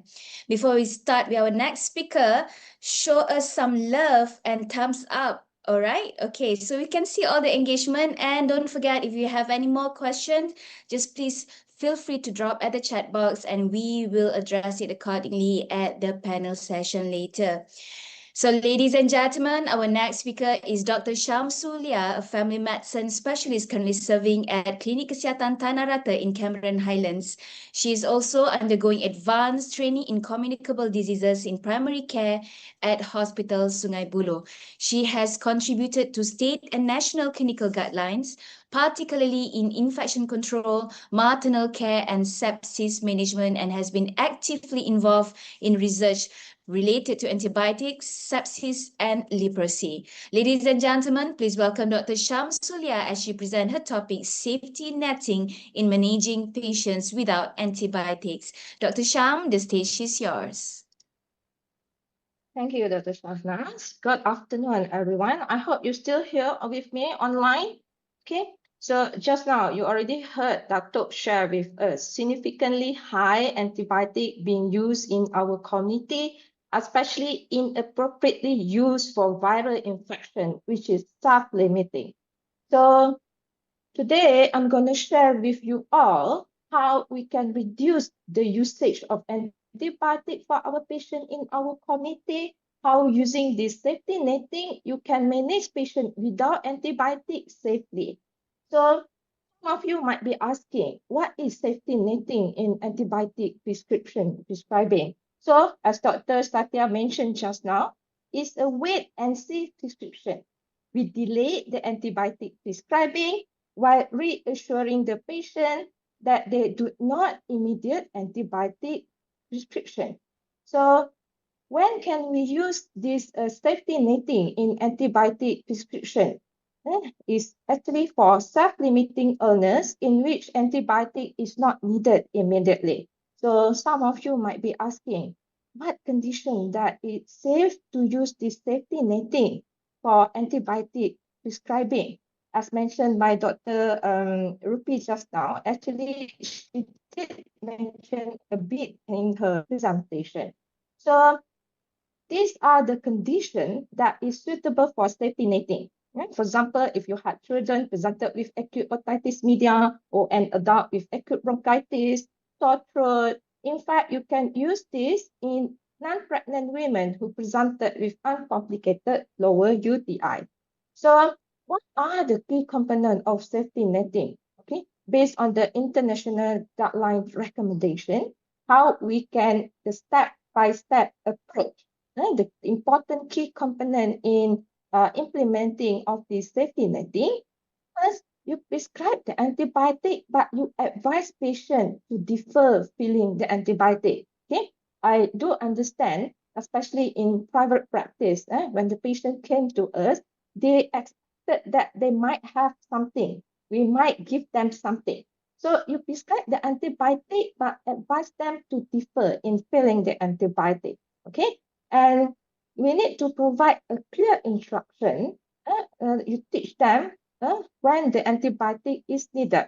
Okay, for example, you ask them to observe their illness first. We provide them an observation period of 48 to 72 hours. Okay, they need to observe their symptom first. Is the symptom not improving or worsening? Then conditionally, they take the antibiotic. In the meantime, we advise them at the time of consultation, okay, we just provide them with symptomatic relief. Okay, for example, you just can give paracetamol for fever or pain. So some of you might be asking, is there a tool that we can refer to, we can apply in our clinical practice for the safety netting in antibiotic? Okay, as shared by Dr. Rupi just now, our national antibiotic guideline is the best tool to apply this, especially the section C, the clinical pathway. So I show here the example. For example, you have a patient who presented with acute cough, okay, with or without phlegm. So you need to assess the severity of their symptom, because sometimes the patient might have underlying comorbidities, such as asthma or COAD. Sometimes they might present with acute exacerbation of their underlying comorbidity, such as asthma and COAD. So you need to assess their severity. So based on your assessment, you need to decide whether the patient is having bacterial pneumonia or just an uncomplicated acute bronchitis. So if they only have uncomplicated acute bronchitis, you don't have to start antibiotic. You only reassure them with health education and provide the needed symptomatic relief. Okay. For another example, let's say you have a child who presented with acute otitis media. Okay. And you need to assess the severity to determine whether the antibiotic is needed immediately or you can just wait and see first. Okay, observe the symptom first. Okay, so if you assess the patient based on your assessment, it's just mild, temperature less than 39. So you just reassure the parents or the patient. You observe your symptom first for 48 to 72 hours. In the meantime, you just take pain relief for the symptom. However, after the period of 48 to 72 hours, if the symptom is not improving or worsening, then they need antibiotic. Okay, and for sore throat, this again, I would like to stress here, because we've commonly seen patient presented with sore throat. So please, again, as mentioned by Dr. Rupi, please use this score to decide whether patient needs antibiotic or not. Okay, if the total score is less than 3, most likely patient is having viral infection. They do not need antibiotic, so provide symptomatic treatment. So what important information that we need to share during the consultation, especially when you would like to delay the antibiotic prescribing. Okay, very important to tell them you do not need immediate antibiotic. Okay, so they do not need to fill it immediately. And teach them antibiotic is only indicated in your situation, okay, for your current illness. If the symptom worsen or fail to improve after period of observation just now, 48 to 72 hours. So we need to teach them, okay? Most likely your illness is self-limiting, viral in origin. We wait and see first. Observe for a period of 48 to 72 hours. If it's not improving or worsening, then we start the antibiotic, okay? And during the consultation, it's very important. We need to educate them, clear safety netting advice during the consultation.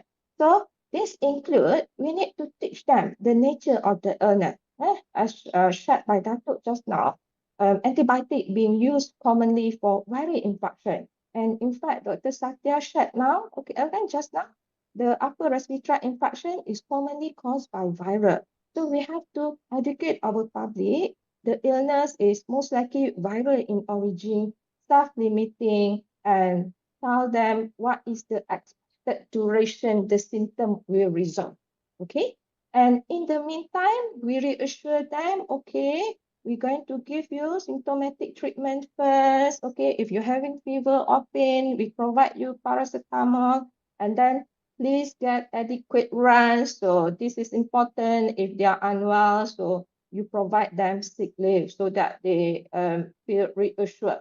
Okay, and in addition to that, very important to teach them about the reflux symptom, especially, for example, if you have patient who presented with acute cough, you're a bit worried just now, right? So maybe it's just acute viral bronchitis. But what happens if it's actually bacterial pneumonia? So you need to teach them about the reflux symptom, okay? If they develop, for example, difficulty in breathing, okay, chest pain, or any other worse symptom, they need to come immediately, okay? And let's say you decide to give the patient delayed antibiotic prescribing. Okay, you give the prescription just now, but you ask patient not to fill the antibiotic yet. Wait until your symptom worse, then you come back for the antibiotic. So you need to instruct them properly. When to take the antibiotic when the symptom worse or not improving after period of observation, 48 to 72 hours. And how to take antibiotic is very important. You need to teach them how much to dose, the frequency, and the duration. Most patients, they will know how many tablets, how many meals they need to take the antibiotic, the frequency, 12 hourly, 8 hourly. The duration, sometimes they might not complete it, the duration of the antibiotic. So this is also important to teach the patient. If the duration of your antibiotic is 5 days, you need to complete the antibiotic for 5 days, even though your symptom already resolved, right?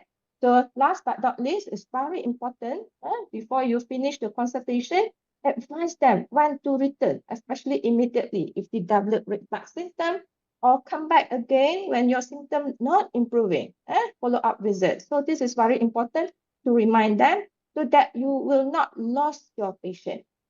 Because in private practice, patient satisfaction, okay, customer service is very important. So make sure you did not lose your customers, all right?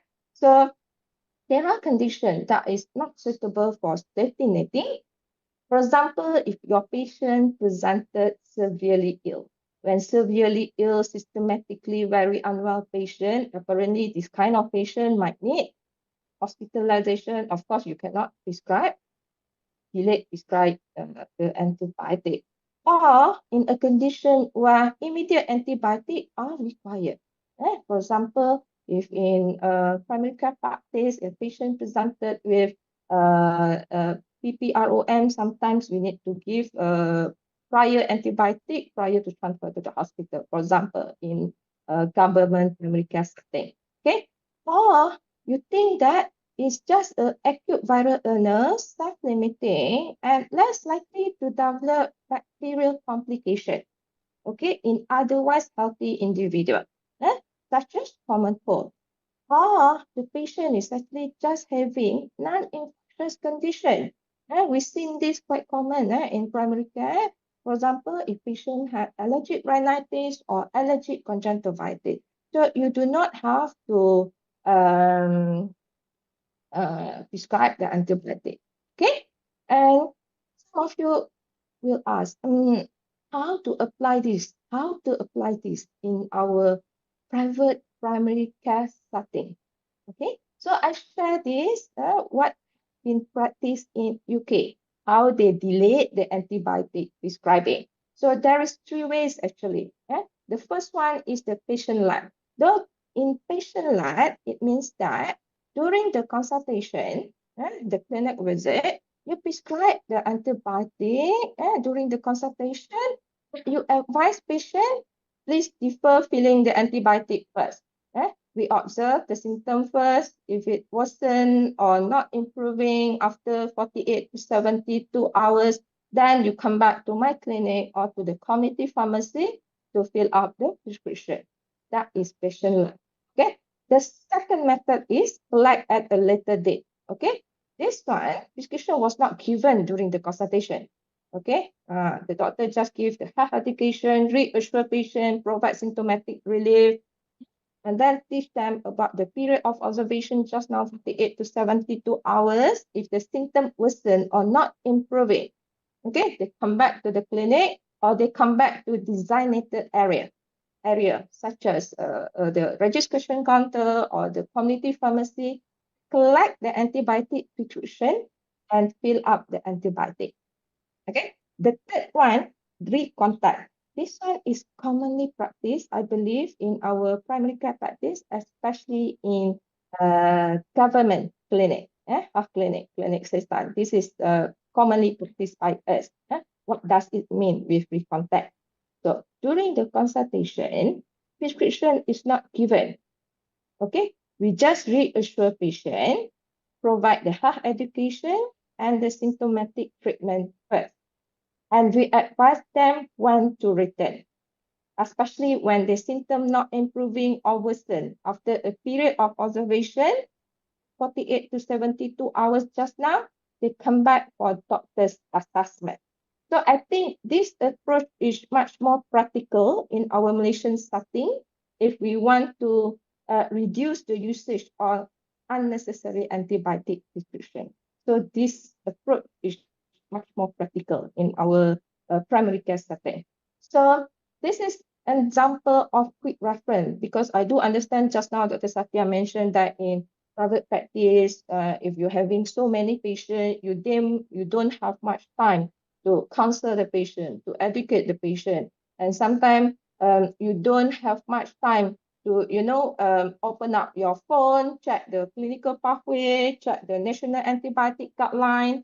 So if we can have just one page, two quick reference protocol for backup antibiotic prescribing for our local GP setting, even better. Okay, the one that I showed here is actually by Wales Medical Support System. They provide for their GPs. For example, if you have patients who presented with acute cough just now, usually acute cough mostly caused by viral bronchitis, so it's self-limiting. So based on your assessment, if the patient you think is just URTI or uncomplicated acute bronchitis just now, and patient systemically well, okay, so actually they do not need antibiotic. However, if your patient's clinical profile is at a higher risk of complication, such as patient with comorbidities, like uncontrolled diabetes, elderly, premature babies, okay, they are at a higher risk of secondary bacterial complication. So this group of patients, you might consider to give backup antibiotic prescribing or delayed antibiotic prescribing. Okay, so you provide them, okay, we observe your symptom within 48 to 72 hours. Is the symptom not improving or become worsened? We're going to start the antibiotic. But very important to teach the patient about the red flag. Advise patient to seek medical help immediately if they have the red flag. So some of you might be asking, is this delayed antibiotic prescribing effective as compared to immediate prescribing and no antibiotic in reducing the number of antibiotic usage, especially in private practice? Patient satisfaction is important. So how does it affect the patient satisfaction as well as the clinical outcome of the illness? So based on this Cochrane systemic review here, they comparing, okay, a collective of studies, they compare it and they find out that when you delay prescribing as compared, when you delay prescribing the antibiotic, if you compare it with immediate antibiotic prescription, it does not significantly affect the patient satisfaction, meaning that even though you do not provide antibiotic immediately, you delay the antibiotic prescribing, okay, the patient satisfaction level is just the same. This is very important because when you are in private practice, as I mentioned, patient satisfaction is very important. Okay, so what about if no antibiotic with advice to return? you compare it with delayed prescribing. Of course, when you do not prescribe the antibiotic during the first visit and you advise patient to return back for it if the symptom not improving or worsen, will lead to reduce in antibiotic use, while it still maintains similar patient satisfaction and clinical outcome. The clinical outcome here, they are looking at, is there, if you do not prescribe the antibiotic or you delay the antibiotic, will it cause increase in hospitalization or severe complication? Actually, no, it's just similar, okay? And delayed antibiotic strategy significantly can reduce the usage of unnecessary antibiotic for self-limiting illness, and it also will maintain patient safety and satisfaction level. So in conclusion, I believe in our private primary care setting, because the safety is also important, clinical outcome of the patient and the patient satisfaction. I think among other strategy, apart from the National Antibiotic Guideline, the CRP just now, the safety netting approach in antibiotic prescription, it can be useful, okay? We delay the antibiotic prescribing, but we need to have a clear communication, effective communication with the patient. Need to provide clear verbal and written instruction so that patient understand. Especially, please educate them about the illness. Because commonly seen is viral illness, self-limiting. And then tell them again when the antibiotic is needed. It's for bacterial infection, not for viral infection. In your condition, you might need antibiotic when your symptom not improving after 48 to 72 hours. In the meantime, you provide the symptomatic relief. Okay? And educate them about the red flag and teach them when to seek doctor immediately and to seek doctor again if the symptoms is not improving. With that, thank you. Back to you, Dr. Shahnas.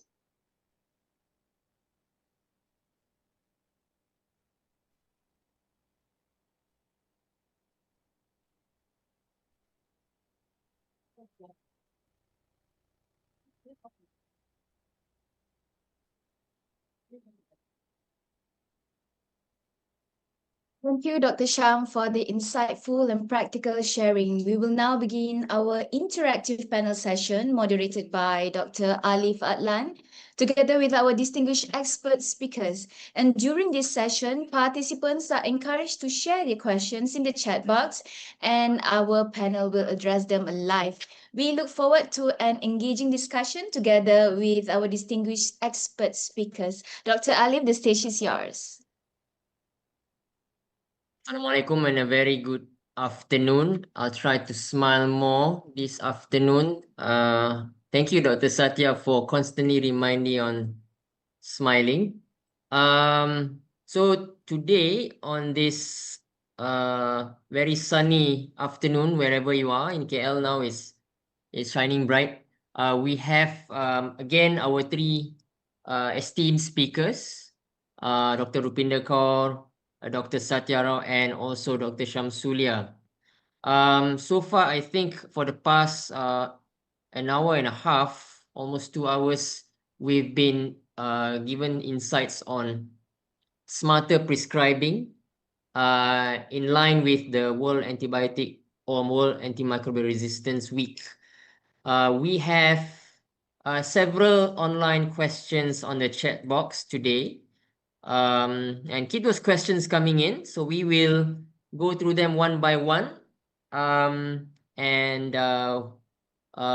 we get some answers for them. So question 1 was posted by Dr. Wong Mei Yi. Thank you for posting this question. An FMS from KK Jalan Perak. So the question goes, Dr. Wong had her 56-year-old lady with diabetes, hypertension, and CKD stage 3B under nephro follow-up. And the patient has had complaints of UTI symptoms last week. The urinalysis showed nitrate positive with leukocyte 1+. White cell count was not raised. It was 6.7. She sent a urine culture and saw her 2 days ago, apparently well, and subsequently the urine culture grew E. coli ESBL from the culture. And she has had a given history of recurrent UTIs. The last was in January 2025, which is about 10 months ago, where she was admitted and given IV antibiotics for 6 days, but never taken any antibiotics ever since in between. As she's well and I did not give her, she did not give her further antibiotics or repeat urinalysis or culture as per the national antibiotic guidelines. Is the management considered correct? By the way, she's been discharged with cefuroxime, 500 milligrams every 6 hours for the past 5 days last week, and she seemed to have responded well to it. Off note, she's arranged the ultrasound KUB for her and optimized her diabetic control. So the question is open to the panel about the approach on this. I feel that the issues here are the management in terms of approach to recurrent UTI. But I am not sure whether this recurrent UTI was actually asymptomatic or symptomatic bacteriuria. So in our NAG guidelines, we have a pretty nice approach on how to approach complicated and uncomplicated UTIs. But in the hospital setting where I work, we have several cases of multi-drug resistance organisms. But eerily, of late, we've been seeing ESBL, E. coli, UTI in the community. So I would like to ask the panel, probably we'll start off with Dr. Rupinder. What would your approach be in terms of this case and in the primary care setting? Yeah, thank you for the question. So this lady is she's diabetic, so she's probably having complicated UTI, right? So I think Dr. Wong's management was absolutely right. So you have to send, after performing the urine analysis, she sent for urine culture. And of course, in complicated UTI, you need to assess for pyelonephritis, where the patient has high-grade fever, nausea, vomiting, leukocytosis, any costovertebral tenderness. So these are all pointing towards pyelonephritis, and they don't have it. Since the nitrates also was positive, yes, she treated with antibiotics. And when you review the urine, you have to TCA the patient to review the urine culture, and then you need to appropriately change the antibiotics or give the correct antibiotic based on the culture report. So I think it was correctly done. We do not need to repeat the urine culture after completion of treatment based on the culture report. Okay, thank you, Dr. Rupinder. I think that's a fair answer. Straightforward.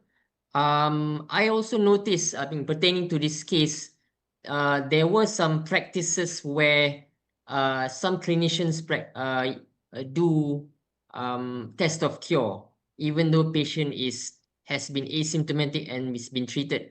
I feel that there is patient's anxiety, because especially among patients who are self-paying, and then are not under insurance or panels, and they wanted some reassurance whether the urine is clear. So that is, I'm just sharing our challenges here in also in the clinic as well, when the patient has had dirty urine, So I would like to ask Dr. Shamsulia again regarding this case, because I think UTI is a very, very hot topic, which is one of the commonest outpatient treatment for infections. How would you actually? I'm starting to ask questions now. I feel that this is a very good opportunity, for the listeners as well. In terms of safety netting, once the patient has been treated, especially in patients with recurrent UTI such as this, how would you as a primary care practitioner would advise the patients so that it doesn't recur again or so often, especially when she has CKD 3B and they were concerned with that she progressed more in terms of the staging.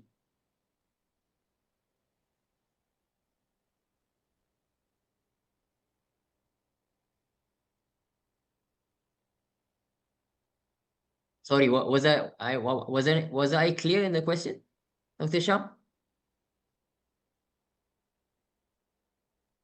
Oh, you're muted, Dr. Sham. Sorry. Okay. Okay.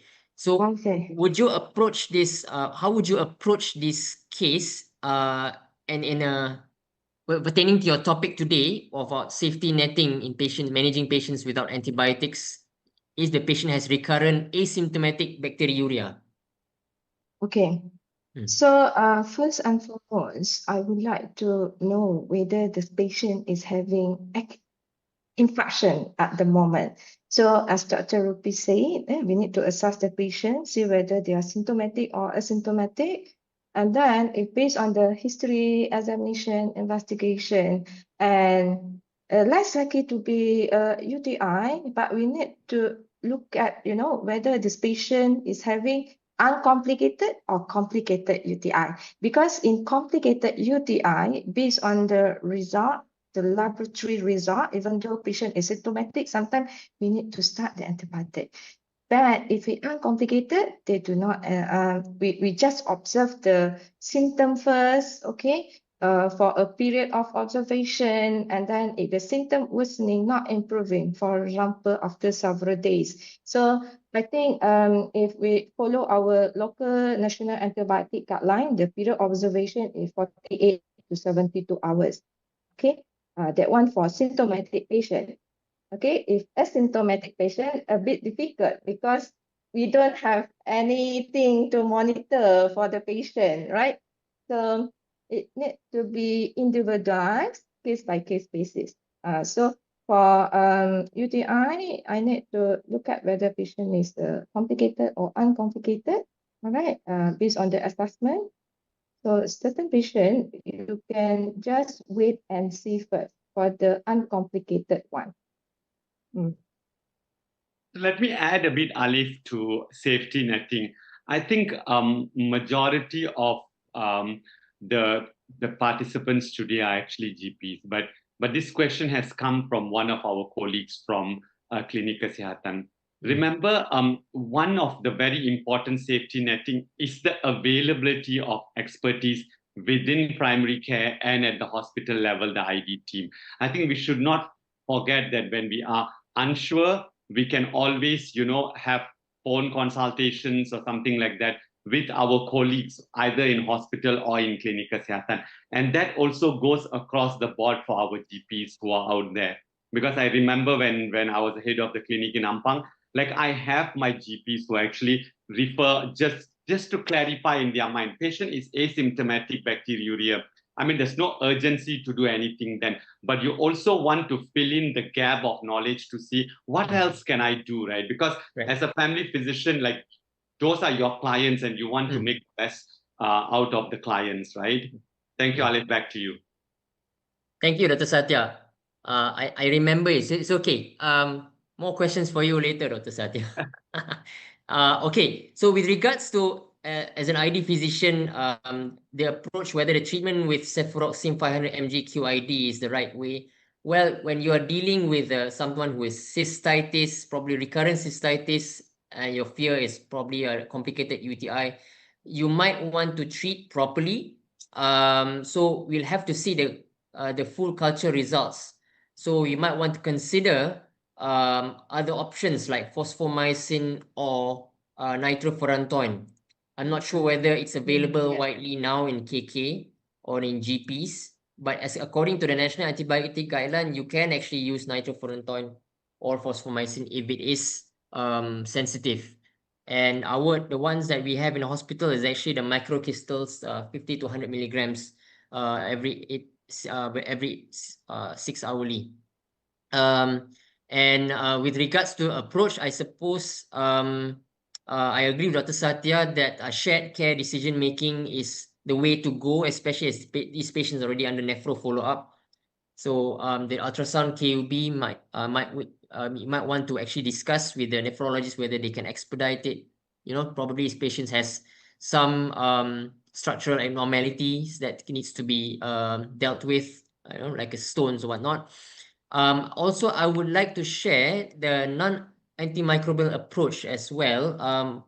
Sometimes I feel that it is important as ensuring patients adequate hydration, avoid delays of habitual and post-coital urination, and also some basic stuffs like wiping from front to back after defecation. So these are actually simple yet meaningful measures to prevent recurrent UTIs, for patients, because I also see some patients in clinic where they are post-transplant kidney transplant patients and they come in with recurrent asymptomatic bacteriuria. So just want to share that. So we shall go on to the second question from Dr. Shu Yui Chiu. Hi, doctor. When should we suspect atypical Mycoplasma pneumonia and give macrolides to them?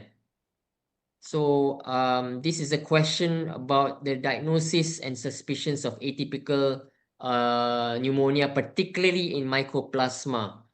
So can I get Dr. Rupinder to actually start the ball rolling for this answer? Okay, Mycoplasma pneumonia, usually it's community, they actually get it from the community. And it's usually the age group, need to know the age group, usually school age children, adolescents, young adults. And when you compare the clinical symptoms in Mycoplasma pneumonia, the cough is usually dry, non-productive cough. And the fever is low grade compared to the other bacterial pneumonia.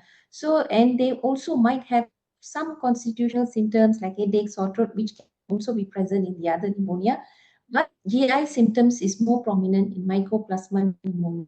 So I think doing the clinical signs and symptoms relating to that, and also seeing the age group, and if you do a chest X-ray, you might not find anything, or you might find some patchy infiltrates lah.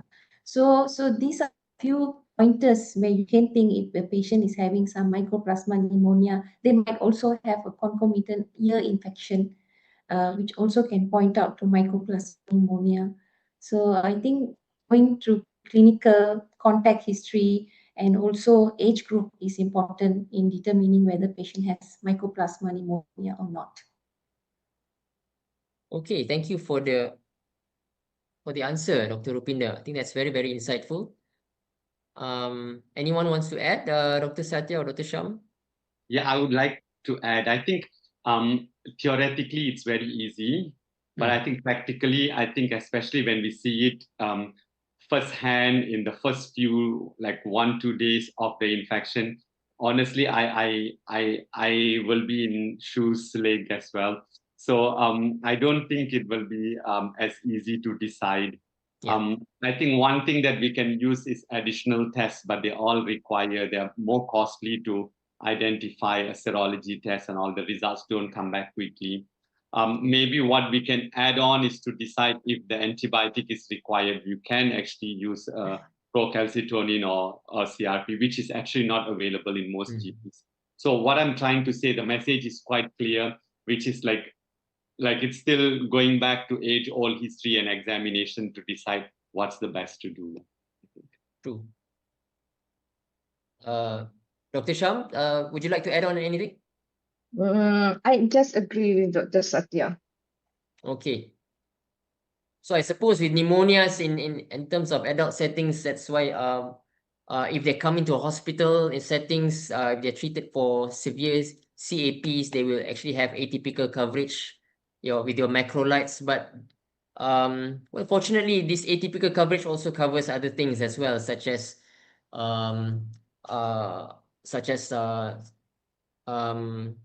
leptospirosis and whatnot, right? But that requires special testing in a hospital. Okay, we'll move on to the next question from Rukman Awang Hamad. He thanked Dato Dr. Suresh for the outstanding talk, and what he'd like to know are the opinions on AMR and digital health. How, in specific, how digital health can be integrated in monitoring and managing AMR, antimicrobial resistance. So I feel that this is a very, very valid question. because we are moving forward very fast, especially with AI technology and IT. So some of the hospitals are IT equipped, and it's not just about clinical care, but also in terms of patients' records and whatnot. So based on some literature research that I've done, this consists of health information technology, where information management systems, clinical decision support. So sometimes we refer to algorithms in our smartphones, such as MD-Calc. And the second thing is wearable devices. Patients can have biosensor monitoring devices. So, which I think Malaysia will get there soon. Mobile health applications, cloud technologies, and telehealth, telemedicine, teletreatment, telemonitoring, and personalized medicine as AI. But I think AI we are getting there soon with point of care technologies. So a bit about telehealth. I like to share. In hospital, we've already started doing in Selayang. I've started doing for smaller district hospitals like Hospital Kuala Kubu Baru, where I have AMS with them once a week. So I think this is the way forward for digital health. But I would like to know about our fellow colleagues joining in the panel today. What's their take on this? In this exciting topic, digital health. Maybe I can go first. I think, as we know, digital health and AI is revolutionizing the way we see patients and all of that. I can tell you that this is probably more of an imagination at this point of time about AMR in our practice in the next 2 or 5 years. I think it's going to take time. So I think like there are going to be ways of how we can do, just like how you mentioned, Alif, like we're going to have a list of things that's going to come up. But I think very quickly what all the GPs can actually use in your practice will basically be a simple way of using digitalization of seeing how many of your clients are actually getting antibiotics. Do your self-audit and see how you can look at the use of antibiotics and eventually to see whether the same antibiotics is working for the client or not. I mean, it's not going to be very easy to do that, but once you get in hand of doing it, like it's more of a digital audit rather than a digital health for that matter. I think that is something that you can implement today in your practice, right? Just a bit of a practical approach. Back to you, Alif. Alif, you're muted, my dear. Thank you. Thanks for the insights, Dr. Satya. I think that's it is revolutionary. Hopefully we'll get there soon, but I think we need more resources and probably financial backups for that. But the idea is there. I hope the foundation is there as well. I'd like to ask Dr. Rupinder, what's your thought on this AMR and digital health in your clinical practice? Yeah, it will be a fantastic way forward for digitalization AMR. However, I think it will take very, very long to come. I mean, it will take some time. I mean, maybe it's already in the planning. However, it is good. What Satya said that, doing the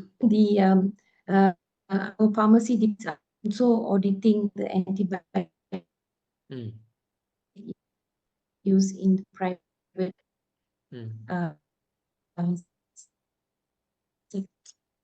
Sorry, Rupinder, you're breaking up. Especially for those in the watch. Okay. So I think is maybe doing profiling for those people who are actually using a lot of okay, maybe can you hear me now?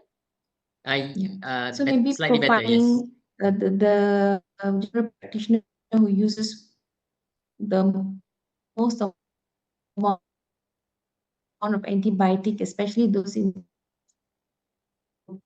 it might be helpful for the beginning reducing our antibiotic use. Yeah. Feedback is the best way for now. However, yes, digitalization will take time, but it will be coming. I think it's already in line. And I think the department is also audit antibiotics use, those in the watch. Maybe we can file those, general practitioners who are using most amount of antibiotics. This may be one way actually to reduce our antibiotic for now. Okay. Thank you, Dr. Rupinder. I think we lost her just now. Maybe. I think I off my video for a while. Okay. Yeah, so thank you, Dr. Rupinder, for your answers. And for Dr. Sham, do you have any comments on this? Probably in terms of safety netting or follow-up patients in, especially when for take-home advice for patients, if if they cannot come to your clinic, do you offer telehealth clinic or something like that? You mean how we should, are we talking about the digital health just? Digital health, yes. Okay. Yes. I think how we can incorporate this digital health for the safety netting. Because nowadays, as we can see, more and more our community, our society is using smartphone. If we can have, if we can create like a reminder, the first thing is about the education material in the mobile app. So if we can have that even better, educate our patient about the safety netting in antibiotic, because certain illness, it has a different time frame for the observation. It's not standardized, as I mentioned just now, the observation period 48 to 70 hours. It's not standardized for all infection. Certain infection, you need to observe it much longer. So I mentioned in my slide, we need to provide a clear verbal and written instruction. But our community now hardly read the reading material that we are providing. But you can have a digital platform in which we can, share about certain illness, the expected duration, and the red flag is even better in mobile app, form. Okay, and I would like to add something about the digital health just now. I agree with Dr. Satya. Ideally, if we can integrate the digital health into our AMR surveillance, involving the private and the public practice, we can see how serious is the situation. Now, what we have is in the government setting. In private setting, sometimes we don't have enough data on the AMR. But because we are underfunded, difficult to implement this into the private practice, because who's going to own the system of this surveillance? So I think now it's quite difficult. I think the more practical approach, we can have a digitalized mobile app to educate our public about AMR. That one even better lah. That's my opinion. Okay, thank you, Dr. Sham. Yeah, I think we'll move on to the next question, right? From Afika Hazira, in the case of acute bronchitis, but high total white cell count of more than 20, do we cover with antibiotic given the child is clinically well? So I feel that I'm not the expert in this because it's a child case. Maybe we'll start with Dr. Sham again. Okay, thank turn you. the table again. Actually, I'm waiting for that. Okay, Yeah. this is very relevant, and I think it's really relevant to us in primary care, because sometimes we are in dilemma, managing children. So in this situation, I think it's very important. We need to look at your punya patient clinical profile, the age of the patient, the comorbidities, and based on the assessment just now, I believe the patient as well. So if the patient is at a lower risk of complication of the bacterial infection, then the doctor look at the total white cell is actually on the high side, more than 15. I think this is the time The suggestion by Dr. Satya just now, because you are not sure, is this bacterial or just viral? The white cell, because patient looks well and patient doesn't have other additional comorbidities, okay, do I need to start antibiotic? And the POCT CRP just now is one of the tools that you can use to decide whether you want to start antibiotic or not. Now you don't have it, right? So if your patient is well, they do not have comorbidity, okay? So you can delay the antibiotic prescribing. You observe the symptom first, provided your patient is not premature child, do not have underlying comorbidities like chronic lung disease, chronic congenital heart disease. So you can delay the antibiotic first, teach the mother. Most likely, acute bronchitis in children is caused by viral. So we observe the symptom first for 48 to 72 hours. If the symptom is not improving, you need to give specific date when they need to come back to see you. Because sometimes if you didn't give the date, they forgot.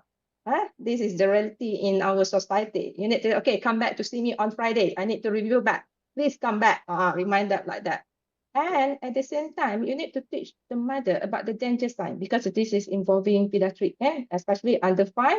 If they develop any danger sign, please come back immediately, even though it's after office hour, over the weekend, festive season sekalipun, you go to the emergency department. Don't wait to go, okay, I need to go back kampung first, then come back to see the doctor. No, this is very important. So I think it goes back to the patient education.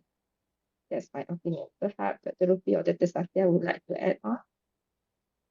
Yeah, I think as what Dr. Samsulia said, that the bronchiolitis is mainly caused by viral, and RSV is the main culprit. Basically, then we have para-influenza virus, your adenovirus, your rhinoviruses. And we need to rule out if there is white cells. Sometimes in children, their range of white cells is slightly higher. So a differential count might play a role in determining whether you need to give antibiotics or not in case of secondary bacterial infection. So I think it's very important not to just focus on the white cells itself, WBCs, but also get a differential count. That is very important. Yeah, I think that's what I want to say. Okay, I suppose that covers some of the questions posed by Dr. Bhupinder Kaur and Dr. Ong as well, where they were asking whether total white cell count will guide us if it's bacterial or viral etiology, or can we use that alone? I suppose Dr. Rupinder answered that partially just now. Or you want to add on anything else on that, Dr. Rupinder? And there was also a question on using lymphocyte or neutrophil counts to differentiate viral or bacterial infection. So it's about the same question. You are muted, Dr. Rupi. Yeah, neutrophils can be helpful in suggesting whether the infection is most likely viral or bacterial. So you need to get the ratio. That's what I was trying to say. And also, like, if you can get any other diagnostic tools to determine, like the CRP or ESR, probably then it might be more beneficial or added value to it. Yeah, which is what I think Dr. Satya's talk today is very relevant in revolutionizing CRP widely in the clinical practice. Thank you, Dr. Rupinder. Thank you. From Slegalada Sundranai, does KKM collect data on antibiotics that are prescribed at GP clinic level in Malaysia? Yes, they are collecting the antibiotics in the watch list. They're collecting the data of the usage for that antibiotics. Right. Okay, thank you for that, Dr. Rupinder. I think this question is for Dr. Satya. He's our CRP guy today. From Shu Yu Chu, can ask Dr. CRP, is there any false positive or false negative causes? Yes, true. Honestly, there are a lot of false positive, false negative, but they don't really significantly help us in the clinical practice because I have to say that, remember I divided the chart into three, right? One is the very simple, patients are very well, and then like the moderate where you're not sure, and the third one, which patients are severely ill. As we know, CRP is inflammatory marker. It's not really infective marker. Hence, any infection that is severe will actually have high CRP levels, right? That goes across the board: dengue, severe COVID, severe influenza. Anything that is severe usually will have higher levels of CRP, which is expected. And when you see the patients at that condition, you will know that, this patient is not well. And you are not going to be focusing on the CRP at that point of time. So when you see a very unwell patient, you would require to think differently. And we are all trained to do that. And as doctors, especially in primary care, our GPs see these cases so often that, you will know it easily. But on the other hand, you also need to know the other causes where the CRP will be high in a non-infective stage, right? Like, it will be high in connective tissue disorders that have chronic inflammatory setup. It will be high in cases where, patient has some form of trauma, some form of injury, form of malignancy. CRP can even be high in pregnancy. But all of that things are not like, you're going to have a backup history for all of those things, right? False negative, if you ask me, again, CRP is produced by the liver. It is actually inflammatory marker. Hence, if we look at false negative, we have to think about, conditions that are associated with low immune system, like, HIV, CRP might not be very high, or other immunosuppressive conditions, CRP might not be very high, liver problems. So all of that things might be false negative. But I have to come back and mention about the fact that the use of CRP is so widely studied that in a general population, this false positive and false negative is not going to really matter, because you're not going to use a CRP test. It's not going to be used by a layman. It's going to be used by a doctor. So it's going to be very easy for you to decide based on that. To you, Alif. Okay.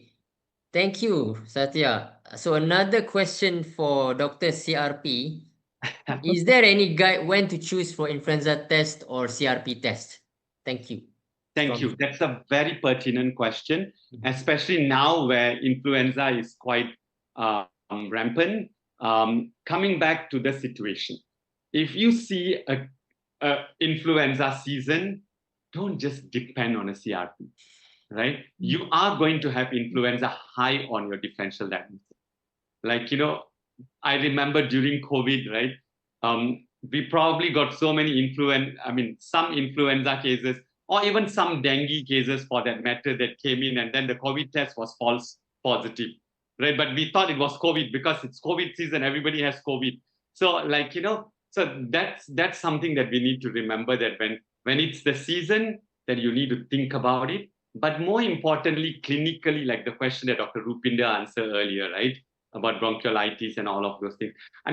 Patients are going to have very high fever. Patients are going to have headache, body aches. That's very significant of influenza, right? So think of influenza as a differential diagnosis at that point of time.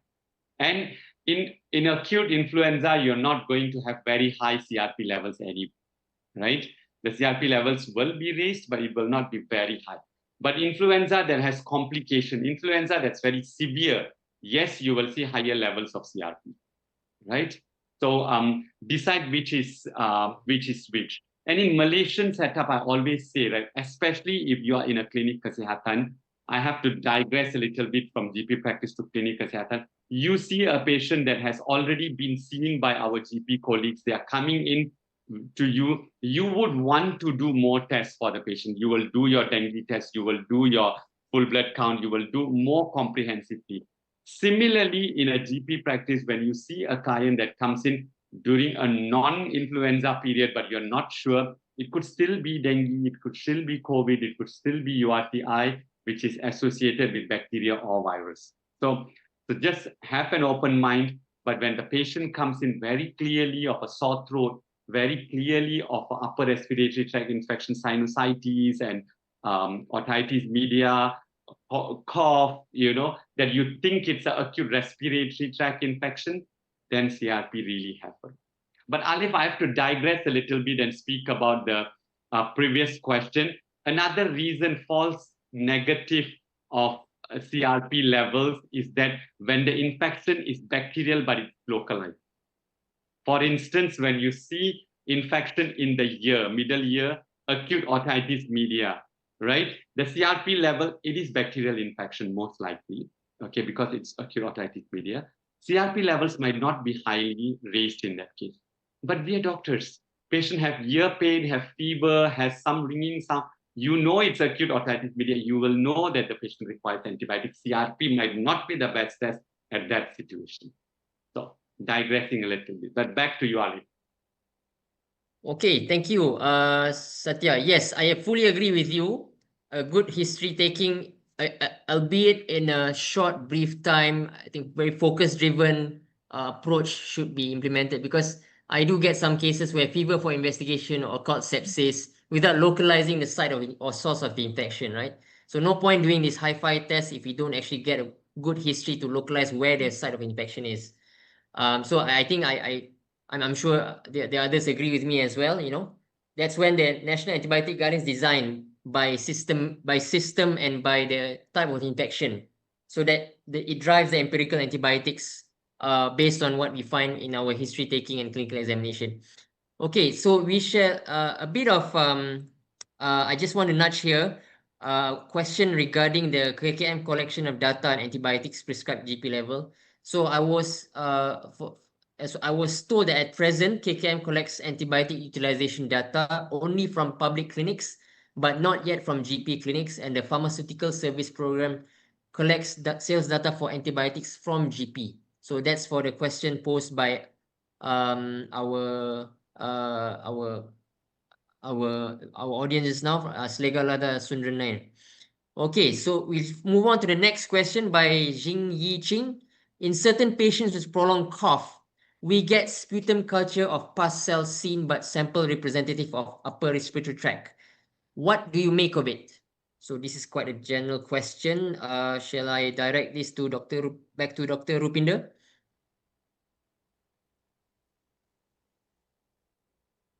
Sorry, can you repeat the question? Yeah, can you repeat the question, Alif? Yeah. Alif, you're muted. Sorry, I muted myself too early.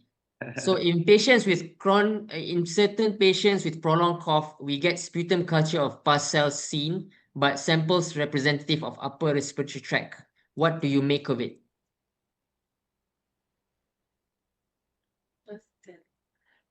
Maybe Dr. Alif, you would like to answer that question. Ken, thank you for giving the opportunity. Okay, so this again, it boils down to the history. What is the patient's comorbidities? Is the patient having chronic lung disease? If it's an adult, I'm talking in an adult context here.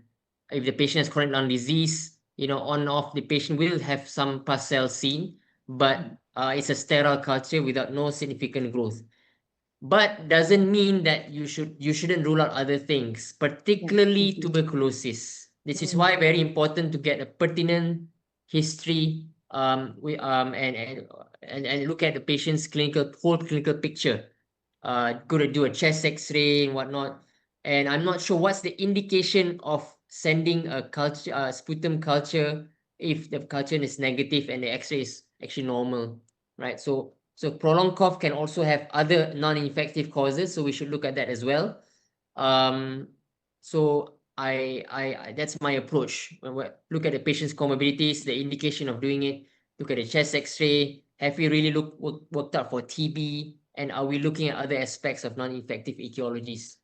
And to add on, Alif, also an examination of the oral cavity. Yeah. Because dental causes can also have pus cells. There could be local oral and pharyngeal all of that can also result in giving. So that boils back to an examination.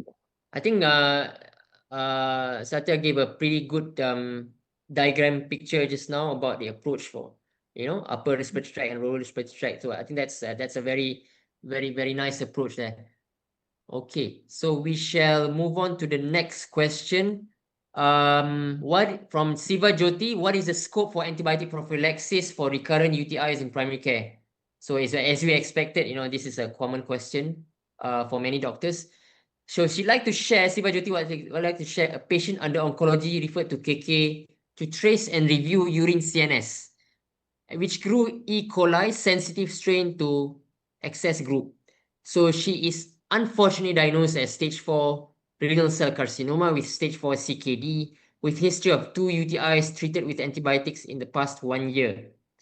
She remains asymptomatic. Is repeating urine CNS in asymptomatic person at risk of complicated UTI helpful for patients? So shall I answer first for this question? Again, we are dealing with asymptomatic bacteriuria, which is a sensitive E. coli, in a patient's deemed to be it's not really immunocompromised yet unless she's gone for immunosuppressants or chemotherapy. But according to the IDSA guidelines, which was published, asymptomatic bacteriuria, it is not recommended to treat unless, I think we were mentioning just now that unless patient is pregnant and going for a urological procedure. Even patient with CBD catheterization, patient with spinal paralysis, we don't actually advocate to treat, right? So it's actually the more you treat asymptomatic bacteria, the more resistance will come from the urine. So you don't want to disturb their normal flora, you see. And the other thing is, when sending a urine culture, I always advocate, or I always tell the patients to do it the proper way. Midstream urine, always clean first, and make sure you give it the urine halfway through. Because I noticed not in a hospital setting, these things are sometimes overlooked. So when you want to, because urine culture is a very sometimes can be very a contaminant, especially not taken the right way, and especially when there is the delay in sending. By right, it should be refrigerated if it's not sent within an hour. So that's from my take. I'd like to ask, what do you Can I think? add something? Yes, Okay. yes. Okay. Pertaining to the question about the recurrent UTI prophylaxis, our practice, because the first thing that we need to remember is what is our intention to start the prophylaxis? Yes. Okay. Correct. The reason why to prevent the recurrent UTI, and then you have to look what happened if patient had another episode of UTI. How does it affect the patient clinical outcome? So in a primary care practice at the moment, the prophylaxis for recurrent UTI, we apply it for pregnant women because we want to prevent preterm delivery and low birth weight for the fetus. Usually by 36 weeks, we stop it because if the mother goes into labor by 36 weeks, the baby can survive without ventilator most of the time. So here I would like to share for UTI prophylaxis, we apply it for pregnant women. But for other conditions, I think we need to discuss with the respective specialist discipline. Is there indication for prophylaxis? Because in our current primary care practice in Malaysia, we don't have other indication for prophylaxis for UTI, recurrent UTI in pregnancy. And then, sorry, Dr. Ali, I take some of your time. I think, and when we interpreting lab tests, especially the urine culture, because we are sending a lot of urine culture to the lab. The first thing is, I will see whether this is a true infection or contamination, as mentioned by Dr. Ali just now. Okay? So you need to assess back your patient. Is they well or unwell? Because sometimes it can be contamination, and it goes back to how we collect the urine samples just now. I think in primary care, sometimes we don't spend much time to explain to the patient the proper way of clean fetch midstream urine. So you have to check back that. If you are not sure, then the safety netting It's beyond you punya effort. Consult lah ID, for example, Dr. Alif. Okay, back to you, Dr. Alif. Thank you, Dr. Shamsulia. Right. So we have several, two more questions, I suppose. From To Hing Chu, do we need to give antivirus for all influenza positive patients? Now, this is I think I'll answer this question, Ali. Yep. For influenza, as we all know that, it's actually something, see, antiviral in influenza is not for everyone, not all the time, right? We need to risk stratify. We have the Malaysian guideline that was released, I think, last year, the edited version, and it actually clearly says the age, elderly, chronic comorbidities, children, and then we want to give it within the first 48 to 72 hours.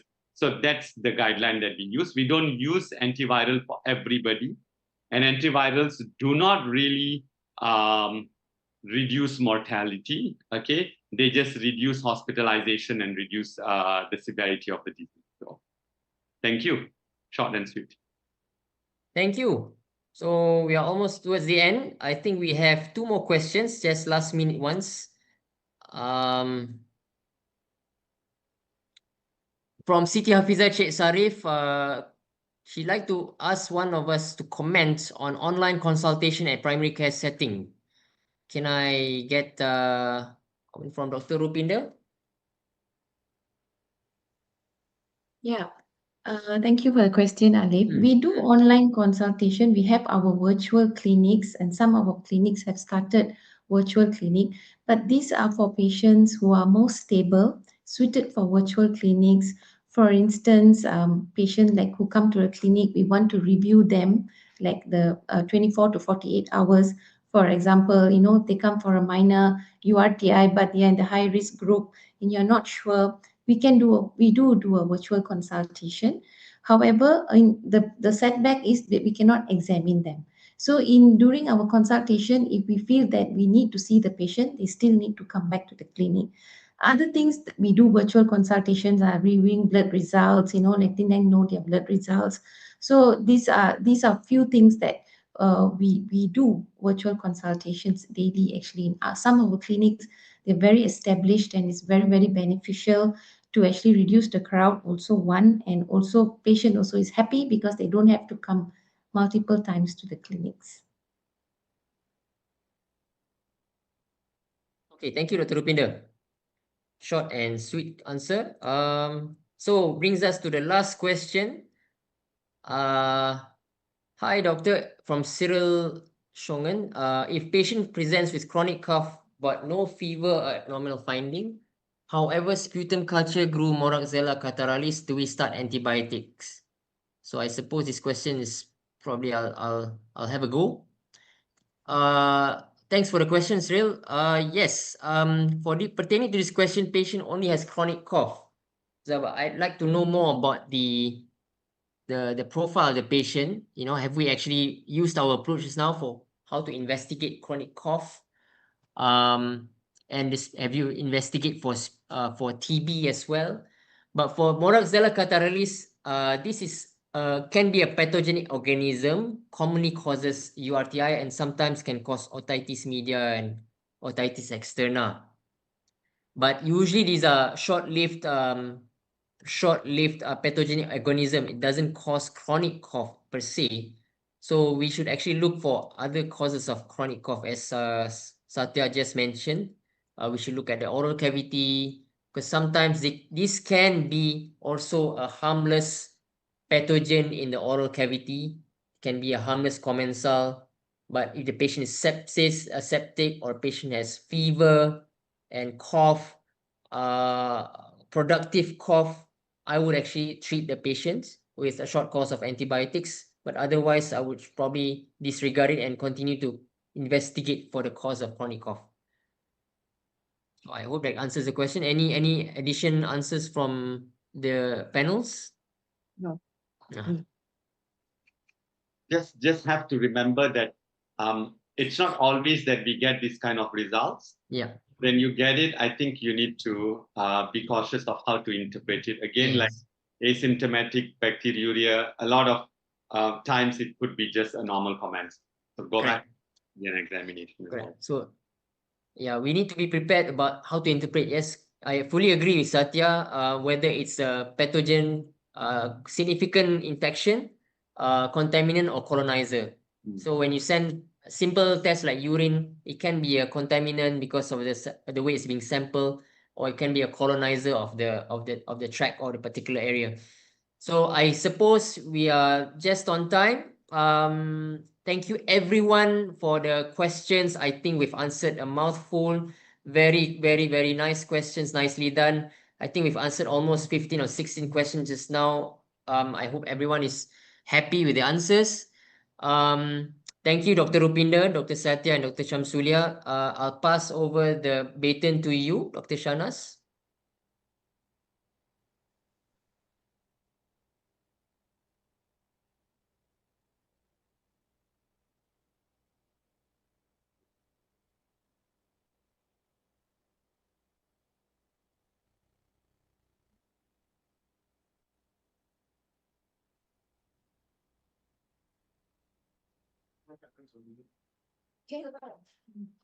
Okay.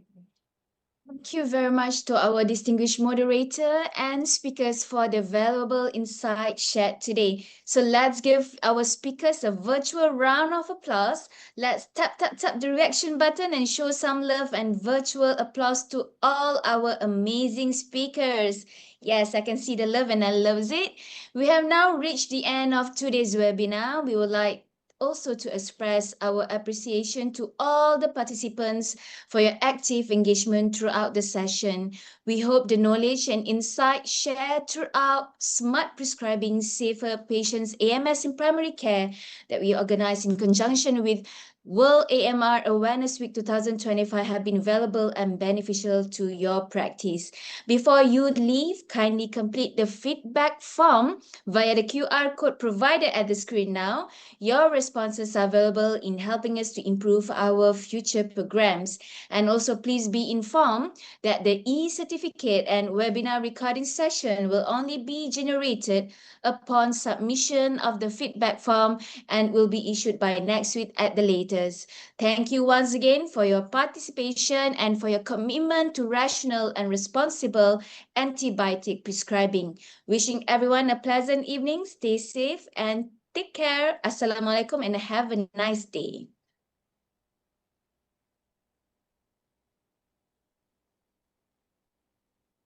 Thank you, everyone. Thank you. Thank you. Thank you, everyone. You're allowed to speak, right? Nice meeting you, Dr. Alif. Never seen you before. First time. Oh, I'm not as famous as Dr. Satya.